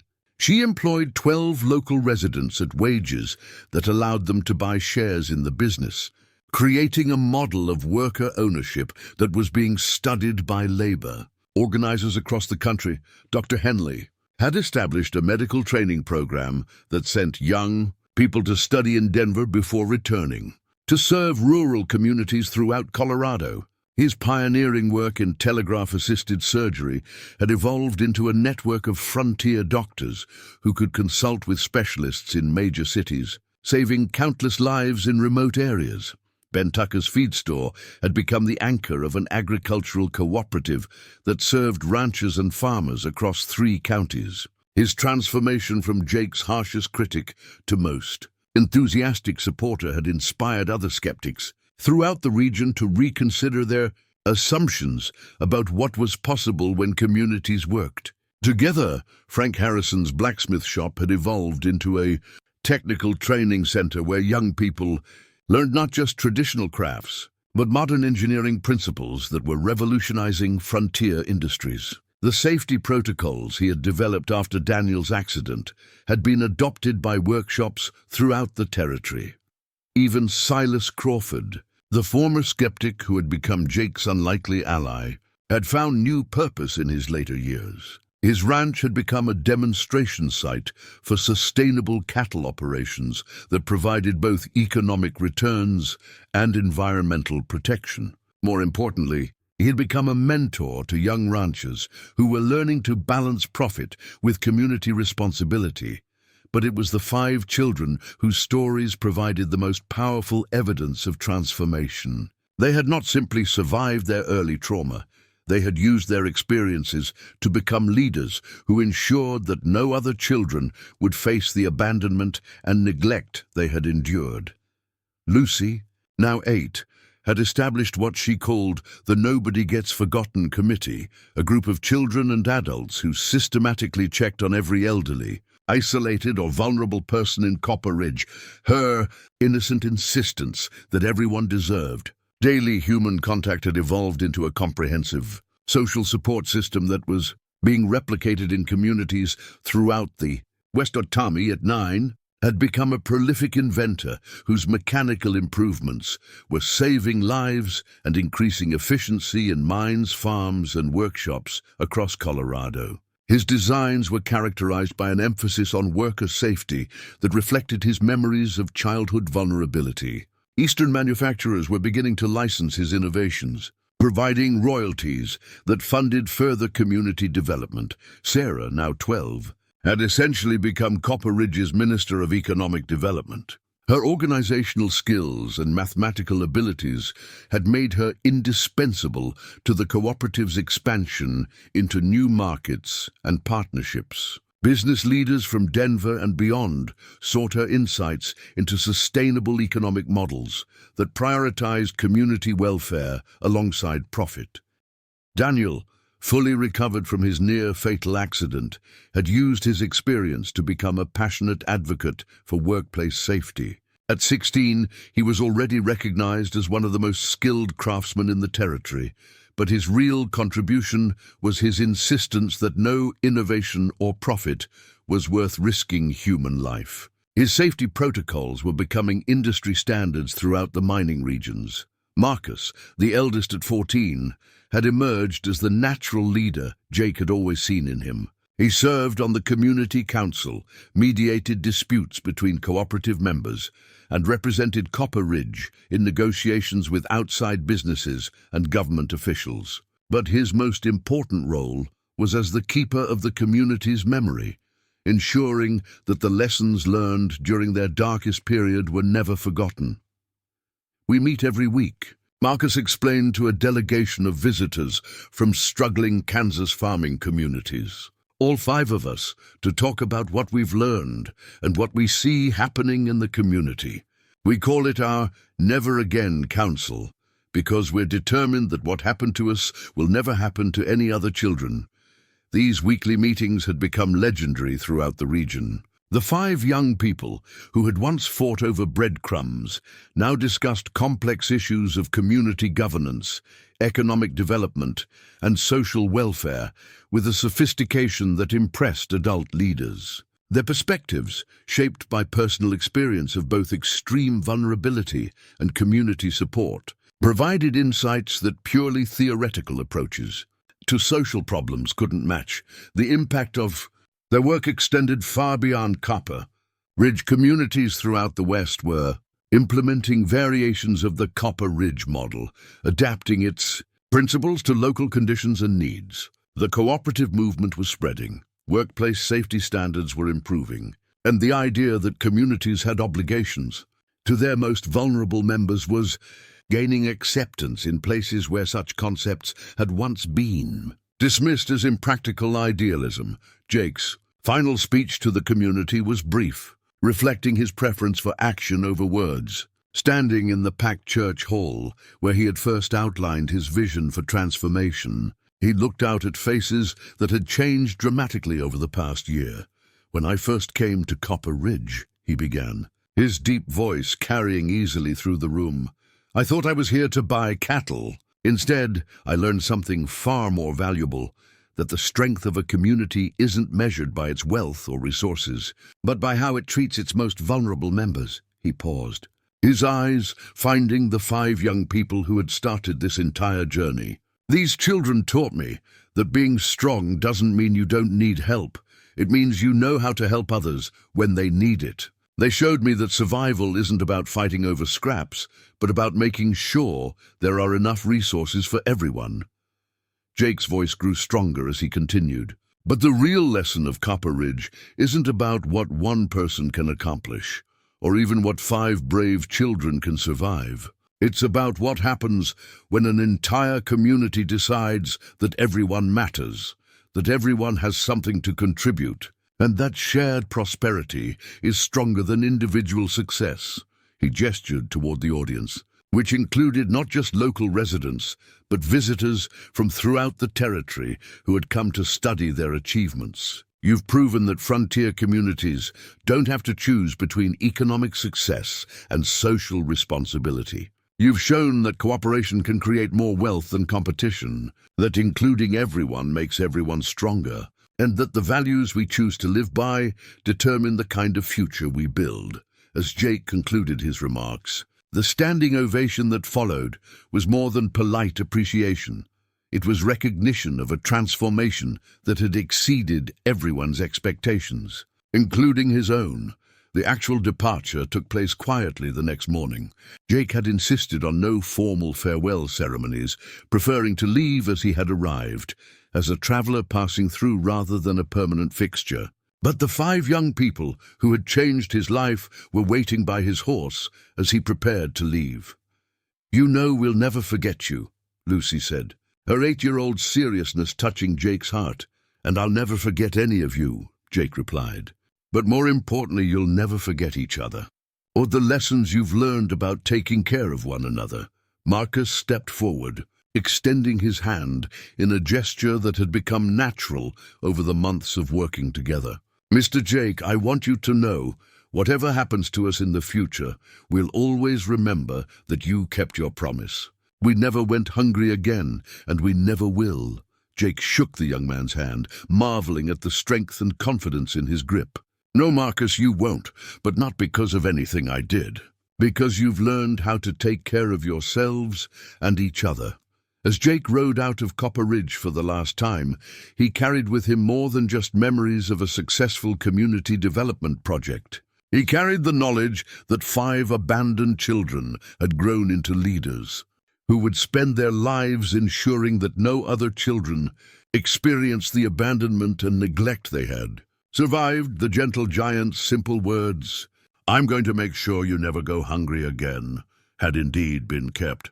But they had been kept not through his individual efforts, but through the creation of a community that understood hunger wasn't just about food, but about belonging, purpose, and hope. Years later, when historians wrote about the transformation of frontier communities in the late 19th century, they would point to Copper Ridge as a turning point, the place where Americans began to understand that true prosperity required not just individual success, but collective responsibility for the welfare of all community members. But for Jake Morrison, riding toward new challenges and new opportunities to help struggling communities, the real success was simpler and more personal. Somewhere behind him, 5 young people who had once fought over breadcrumbs were growing into adults who would spend their lives making sure no child ever had to fight for basic human dignity again. His promise had been kept. His work in Copper Ridge was complete, but the legacy of what they had built together would continue for generations, proving that sometimes the most powerful changes begin with the simplest acts of human compassion and the firm belief that everyone deserves to be cared for, valued, and given the chance to contribute to something larger than themselves. The legend of the gentle giant of Copper Ridge was just beginning. In 1907, 20 years after that fateful winter night when Jake Morrison first discovered 5 children fighting over breadcrumbs, a special train pulled into the newly constructed Copper Ridge Central Station. The occasion was the dedication of the Morrison Institute for Community Development, a research center that had attracted scholars from universities across America and Europe. The 5 children who had inspired this transformation were now adults, each having achieved remarkable success while never forgetting their origins or abandoning their commitment to community welfare. Lucy Morrison Bennett, she had legally added Jake's surname, to honor the man who had saved her, had become one of Colorado's most influential social reformers. At 27, she served on the state legislature and authored groundbreaking legislation protecting vulnerable children throughout the territory. Her Universal Care Act mandated that every community establish systems to monitor the welfare of orphaned, elderly, and disabled residents. The law had become a model for progressive legislation across the American West. Her husband, Dr. James Bennett, was a physician who had studied the Copper Ridge medical consultation model and expanded it into a network of rural healthcare providers connected by telephone and telegraph. Together, they had established children's hospitals in Denver, Colorado Springs, and Pueblo, all operating on cooperative principles that ensured no child was denied care due to their family's financial circumstances. Tommy Morrison, he too had adopted Jake's surname, had become a renowned mechanical engineer whose innovations had revolutionized mining safety and efficiency throughout the Rocky Mountain region. His patents were used in operations from California to Montana, but he required that any company licensing his inventions contribute a percentage of profits to worker safety programs and community development funds. At 28, Tommy owned 3 manufacturing plants that produced his safety equipment, but unlike traditional industrial operations, his workers were partners who shared in the profits and participated in major business decisions. His factories had become showcases for progressive labor relations, attracting visitors from industrial centers back east who were struggling with worker unrest and dangerous conditions. Sarah Morrison Crawford had surprised everyone by marrying David Crawford, the son of former skeptic Silas Crawford. But the surprise wasn't in the marriage itself. It was in how she had transformed the Crawford Ranch into a model of sustainable agriculture that balanced profitability with environmental stewardship. At 31, Sarah was considered one of the most innovative ranchers in Colorado, and her methods were being studied by agricultural colleges throughout the country. She had also established the Morrison Foundation, a lending institution that provided capital for cooperative ventures throughout the West. Unlike traditional banks that focus solely on profit, the foundation evaluated loan applications based on their potential for community benefit and their commitment to including all residents in economic development. Her financial innovations had enabled dozens of struggling communities to implement variations of the Copper Ridge model. Daniel Morrison Harrison, named for his mentor Frank Harrison, had become the master craftsman Jake had always seen in him, but his real contribution was in education. At 35, he had established technical training schools in 6 frontier communities, teaching not just traditional crafts, but modern engineering principles and, most importantly, the philosophy that true craftsmanship meant creating products and systems that served community needs rather than just generating individual wealth.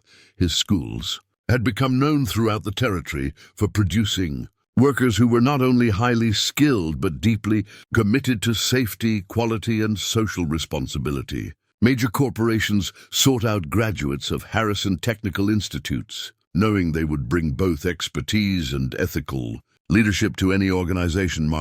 Morrison had perhaps traveled the furthest from his origins as a starving 12-year-old trying to protect younger children. At 33, he served as governor of the newly created state of Colorado, having been elected on a platform of progressive reform and community-centered governance. His administration had established the first statewide cooperative development program, provided funding for community healthcare initiatives, and created legal frameworks that protected worker rights and environmental resources. But Marcus's most significant achievement was the Morrison Doctrine, a comprehensive approach to governance that prioritized community welfare over individual accumulation of wealth. This philosophy had influenced political movements throughout the American West and was beginning to attract attention from reformers in eastern cities. Struggling with the social problems created by rapid industrialization, the reunion celebration in 1907 drew more than just the 5 original children and the residents of Copper Ridge. Delegations arrived from 43 communities that had implemented variations of the Copper Ridge model. Government officials came from Washington, D.C. to study their innovations in community governance. International observers arrived from England, Germany, and Scandinavia, where similar cooperative movements were gaining political influence. But the most honored guest was Jake Morrison himself, now 62 years old and showing the effects of 2 decades spent traveling throughout the American West, helping struggling communities discover their own capacity for transformation. His hair had gone completely white, and his massive frame moved more slowly than it once had. But his eyes still held the gentle strength that had first convinced 5 starving children to trust a giant stranger. "I've helped establish cooperative communities in 47 towns and cities," Jake told the assembled crowd during the dedication ceremony. I've seen mining camps become thriving agricultural centers, railroad towns transform into centers of manufacturing innovation, and farming communities develop into regional hubs of education and culture. But every success began with the same fundamental recognition that a community's strength comes from how it treats its most vulnerable members. He paused, looking toward the 5 adults who had once been those vulnerable members. These 5 remarkable people have proven something that goes beyond economics or politics or social theory. They've proven that people who have experienced hardship and received genuine care don't become bitter or selfish. They become determined to ensure that no one else suffers what they endured. The Morrison Institute for Community Development, housed in a beautiful stone building designed by architects who had studied both European cooperative movements and Native American community planning principles, represented more than just an academic research center. It was a living laboratory where scholars, government officials, and community leaders could study the practical applications of cooperative economics, democratic governance, and social welfare systems. The Institute's first major research project was a comprehensive study of the 43 communities that had adopted variations of the Copper Ridge model. The results were remarkable. Child mortality rates were significantly lower than regional averages. Economic prosperity was more evenly distributed among residents. Crime rates were minimal, and population retention was higher than in comparable traditional communities. But perhaps most significantly, these communities had proven capable of adapting their cooperative principles to different economic conditions and geographic challenges. Mining communities had developed different systems than agricultural areas, but all maintained the core commitment to ensuring that community welfare took priority over individual accumulation of wealth. Dr. Emily Richardson, the Institute's first director and a former student of Professor Elizabeth Hartwell, summarized their findings in terms that would have made Jake proud. The Copper Ridge model isn't a specific set of economic or political structures. It's a philosophy that recognizes human dignity as the foundation of community prosperity. When you start with the assumption that everyone has value and everyone deserves care, you create conditions where innovation, cooperation, and sustainable prosperity naturally emerge. The dedication ceremony concluded with a moment that brought tears to the eyes of everyone present. The 5 Morrison children, as they were still known throughout the region despite their individual surnames and achievements, stood together. At the podium where Jake had delivered his farewell address, 20 years earlier, Lucy spoke first, a voice carrying the authority of someone who had learned to command attention in legislative chambers and corporate boardrooms. We gather here not to celebrate what we've accomplished as individuals, but to honor what we learned together about the power of community care. Every law I've written, every program I've established, every fight I've waged for vulnerable children has been inspired by the memory of what it felt like to be forgotten and the transformative experience of being truly seen and valued. Tommy continued, "The innovations that bear my name aren't really mine. They're the product of communities that taught me that true invention serves human needs rather than just generating profit. Every safety device I've designed reflects lessons learned from a community that refused to accept that accidents and suffering were inevitable parts of industrial progress." Sarah's contribution reflected her unique perspective as someone who had bridged different worlds. 20 years ago, my future father-in-law was convinced that caring for vulnerable community members was a luxury that struggling communities couldn't afford. Today, his ranch employs 47 workers who own shares in the operation. Our environmental practices have increased both productivity and sustainability, and our community has become a destination for families seeking places where their children can grow up with both opportunity and security. Daniel spoke with the quiet authority of someone whose work spoke louder than words. Every student who graduates from our technical schools carries with them not just skills in metalworking or mechanical engineering, but an understanding that true craftsmanship means building things that serve community needs and protect human welfare. They understand that being excellent at your trade means using that excellence to make other people's lives better and safer.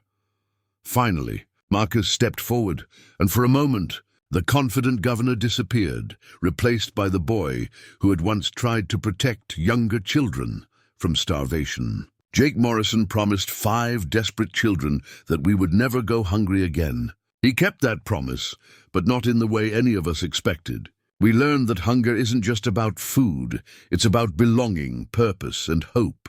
It's about knowing that your community sees you as valuable and worth protecting.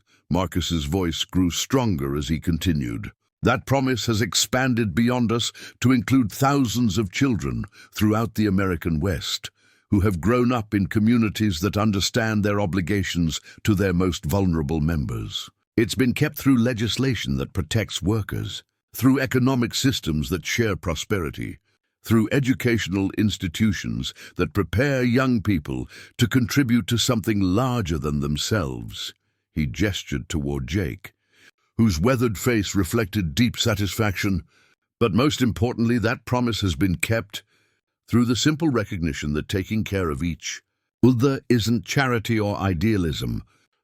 It's the foundation of any community that deserves to survive and thrive. As the ceremony concluded and guests began to disperse, Jake found himself surrounded by the 5 people whose transformation had inspired everything that followed.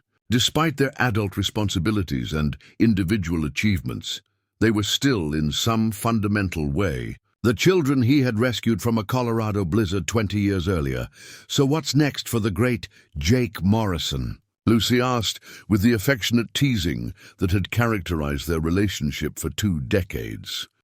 Jake smiled, the expression transforming his weathered features. There's a mining town in Montana that's been having some troubles.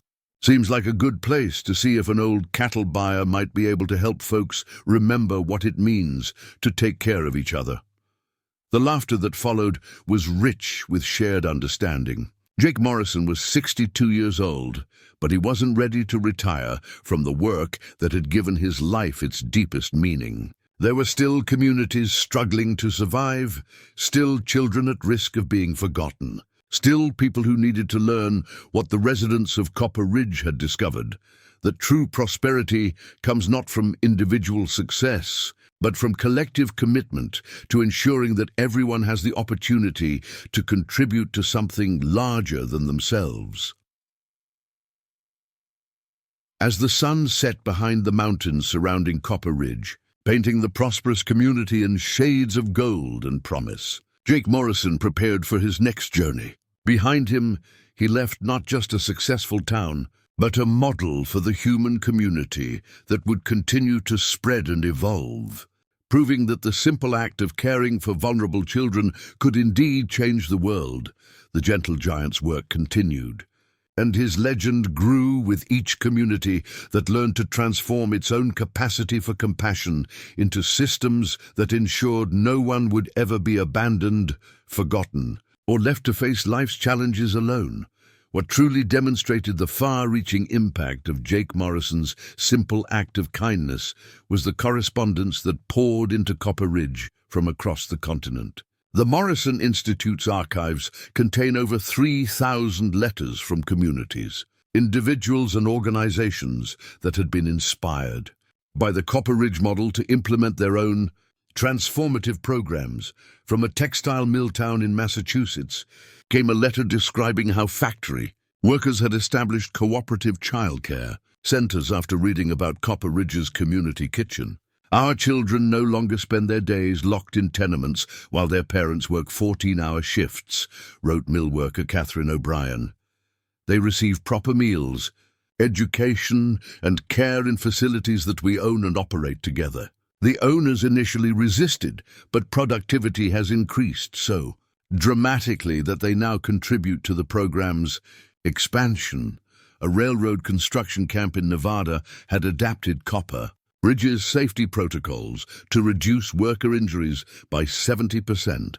Foreman Miguel Santos wrote, "We realized that treating workers as disposable was not only morally wrong, but economically foolish. When people know their safety matters to their community, they work harder and smarter." Camp has become a model for the entire railroad company. Perhaps most remarkably, urban reformers in Chicago and New York had begun implementing modified versions of the cooperative model in immigrant neighborhoods. Settlement houseworker Jane Richardson, no relation to Dr. Samuel Richardson, described how community kitchens, shared childcare, and cooperative purchasing had transformed some of the most impoverished areas of Chicago's South Side. The principles that worked in a small Colorado mining town have proven adaptable to our urban challenges, she wrote. When people understand that their individual welfare is connected to their community's welfare, they find solutions that neither charity nor government intervention could achieve alone. The international correspondence was equally impressive.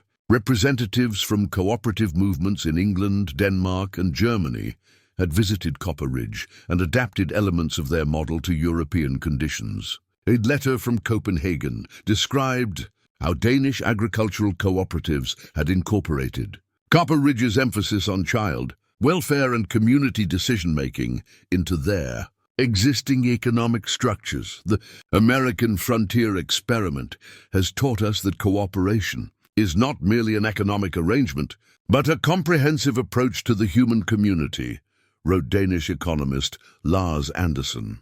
Your emphasis on ensuring that no member of the community is forgotten or abandoned has influenced our national policies regarding social welfare and democratic participation. The 5 original children had become symbols of transformation, but they were not the only young people whose lives had been changed by the Copper Ridge experiment. Over the 20 years since Jake's arrival, dozens of other vulnerable children had found safety and opportunity in the community's expanded support systems. Among them was Pedro Vasquez, whose family had arrived as migrant workers when the railroad construction resumed. Initially viewed with suspicion by some residents, Pedro had proven his worth by developing innovative irrigation techniques that increased agricultural productivity throughout the region. At 19, he managed water systems for 6 cooperative farms and was studying engineering through correspondence courses with Colorado Agricultural College. Rebecca Chen, whose parents had operated a small restaurant serving the Chinese workers who came with the railroad, had overcome significant prejudice to become one of the region's most successful merchants. Her trading network connected Copper Ridge with markets from San Francisco to St. Louis, and her business practices emphasized fair pricing and community benefit over maximum profit. Most significantly, these newer arrivals had been integrated into the community's leadership structure without losing their cultural identities. Pedro served on the Agricultural Planning Committee, where his family's farming traditions from Mexico enhanced local knowledge. Rebecca's restaurant had become a cultural center where residents learned about Chinese traditions. While she adopted American customs, diversity isn't a challenge to overcome, observed Dr. Richardson in her research notes. In Copper Ridge, it's become a source of strength and innovation. Different cultural approaches to community problems have created solutions that no single tradition could have developed alone. Not everyone welcomed the spread of the Copper Ridge model. Traditional business interests, particularly in extractive industries, saw cooperative economics as a threat to their profit margins and labor control. Several attempts had been made to undermine Copper Ridge's success and prevent its replication elsewhere. The most serious challenge came in 1902, when a consortium of eastern mining companies attempted to gain control of Copper Ridge's silver operations by manipulating territorial mining laws. Led by industrial magnate Cornelius Blackwood, they argued that community ownership of mineral rights violated principles of private property and economic efficiency. The legal battle that followed became a landmark case in Western law. Marcus Morrison, then serving his first term in the territorial legislature, worked with lawyers from Denver and San Francisco to defend the community's legal right to collective ownership. But the real victory came from an unexpected source: the testimony of former skeptic Silas Crawford.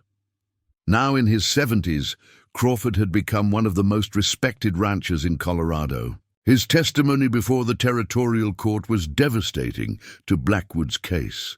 "Gentlemen," Crawford told the packed courtroom, "I spent 40 years believing that the only way to get ahead was to compete with your neighbors and take advantage of their weaknesses. Under that system, I was barely surviving on a failing ranch. My community was dying around me, and I was becoming a bitter old man with nothing to show for my life's work." He gestured toward the gallery where Copper Ridge residents had gathered to support their case. "These people taught me that cooperation creates more wealth than competition, that helping others succeed makes you more successful, and that a strong community protects everyone better than individual strength ever could. My ranch is now 3 times more profitable than it ever was under the old system.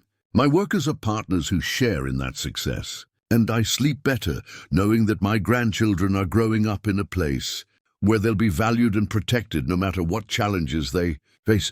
Crawford's conversion from critic to advocate was so complete and convincing that the court ruled unanimously in favor of Copper Ridge's cooperative ownership structure. More importantly, the case established legal precedents that protected other communities seeking to implement similar models. Blackwood's defeat represented more than just a legal victory. It demonstrated that the cooperative movement had developed sufficient political and economic power to defend itself against traditional extractive capitalism. The Copper Ridge model was no longer a fragile experiment. It had become a viable alternative to the boom and bust cycles that had characterized much of the American West. By 1905, universities throughout America had begun studying the Copper Ridge phenomenon. Harvard, Yale, Columbia, and the University of Chicago had all sent researchers to document their innovations in governance, economics, and social organization. The resulting academic papers and books had elevated the community from regional curiosity to national significance. Professor William James of Harvard wrote extensively about the psychological aspects of the Copper Ridge transformation. "What we observe here," he noted in his influential book, "The Varieties of Community Experience," is proof that human nature is not fixed or predetermined. People who had learned to be suspicious, competitive, and individualistic were able to develop entirely different patterns of behavior when their social environment supported cooperation and mutual care. Columbia. Economist John Ryan focused on the financial innovations that had made cooperative ownership practical. The Copper Ridge model demonstrates that socialism and capitalism are false alternatives, he argued, in democratic economics in practice. These communities have created a third way that combines individual initiative with collective responsibility, private enterprise with social ownership, and economic efficiency with moral purpose. Perhaps most significantly, the University of Chicago's new Department of Sociology had established the Morrison Fellowship Program, which sent graduate students to spend a year living and working in Copper Ridge and other cooperative communities. These scholars returned to academia with first-hand knowledge of alternatives to traditional economic and social arrangements. "We are not simply studying poverty, crime, and social dysfunction," explained Department Chair George Herbert Mead.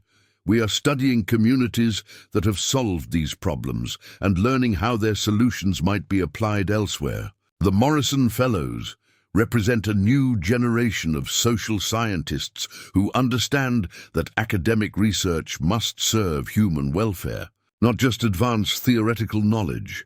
Despite the overwhelming success of his mission, Jake Morrison had paid a personal price for his decades of community development work. He had never married, never established a permanent home, and had few possessions beyond what he could carry in his travel bags. His wealth, accumulated through years of successful cattle trading, had been almost entirely invested in community development projects. But during the 1907 reunion, it became clear that Jake's sacrifices had yielded rewards that no amount of personal wealth could have provided. The 5 children he had rescued had become his family in ways that biological relationships might never have achieved. Their success was his success, their contributions to society were his legacy, and their continued commitment to community welfare was his immortality. "You know," Lucy told him during a quiet moment at the reunion, "you could have sent us to fancy schools in Denver or San Francisco, set us up with trust funds, and made sure we never wanted for anything material. Instead, you taught us that the greatest gift you can give someone is the knowledge that they have something valuable to contribute to the world." Tommy nodded in agreement. "Every safety device I design, every worker whose life is protected by my innovations, every family that benefits from safer working conditions, they're all extensions of that moment when you decided that 5 starving children were worth saving." Sarah added, "The Morrison Foundation has now provided startup capital for over 200 cooperative ventures. Each one creates opportunities for people who might otherwise be left behind. Your initial investment in our community has multiplied into benefits for thousands of families across the American West."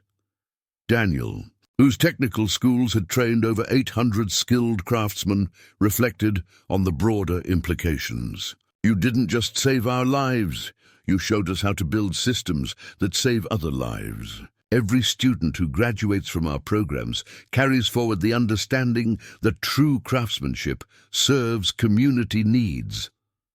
Marcus, whose political career had been built on the foundation of community-centered governance, perhaps understood best the scale of Jake's impact. 20 years ago, you kept a promise to 5 children.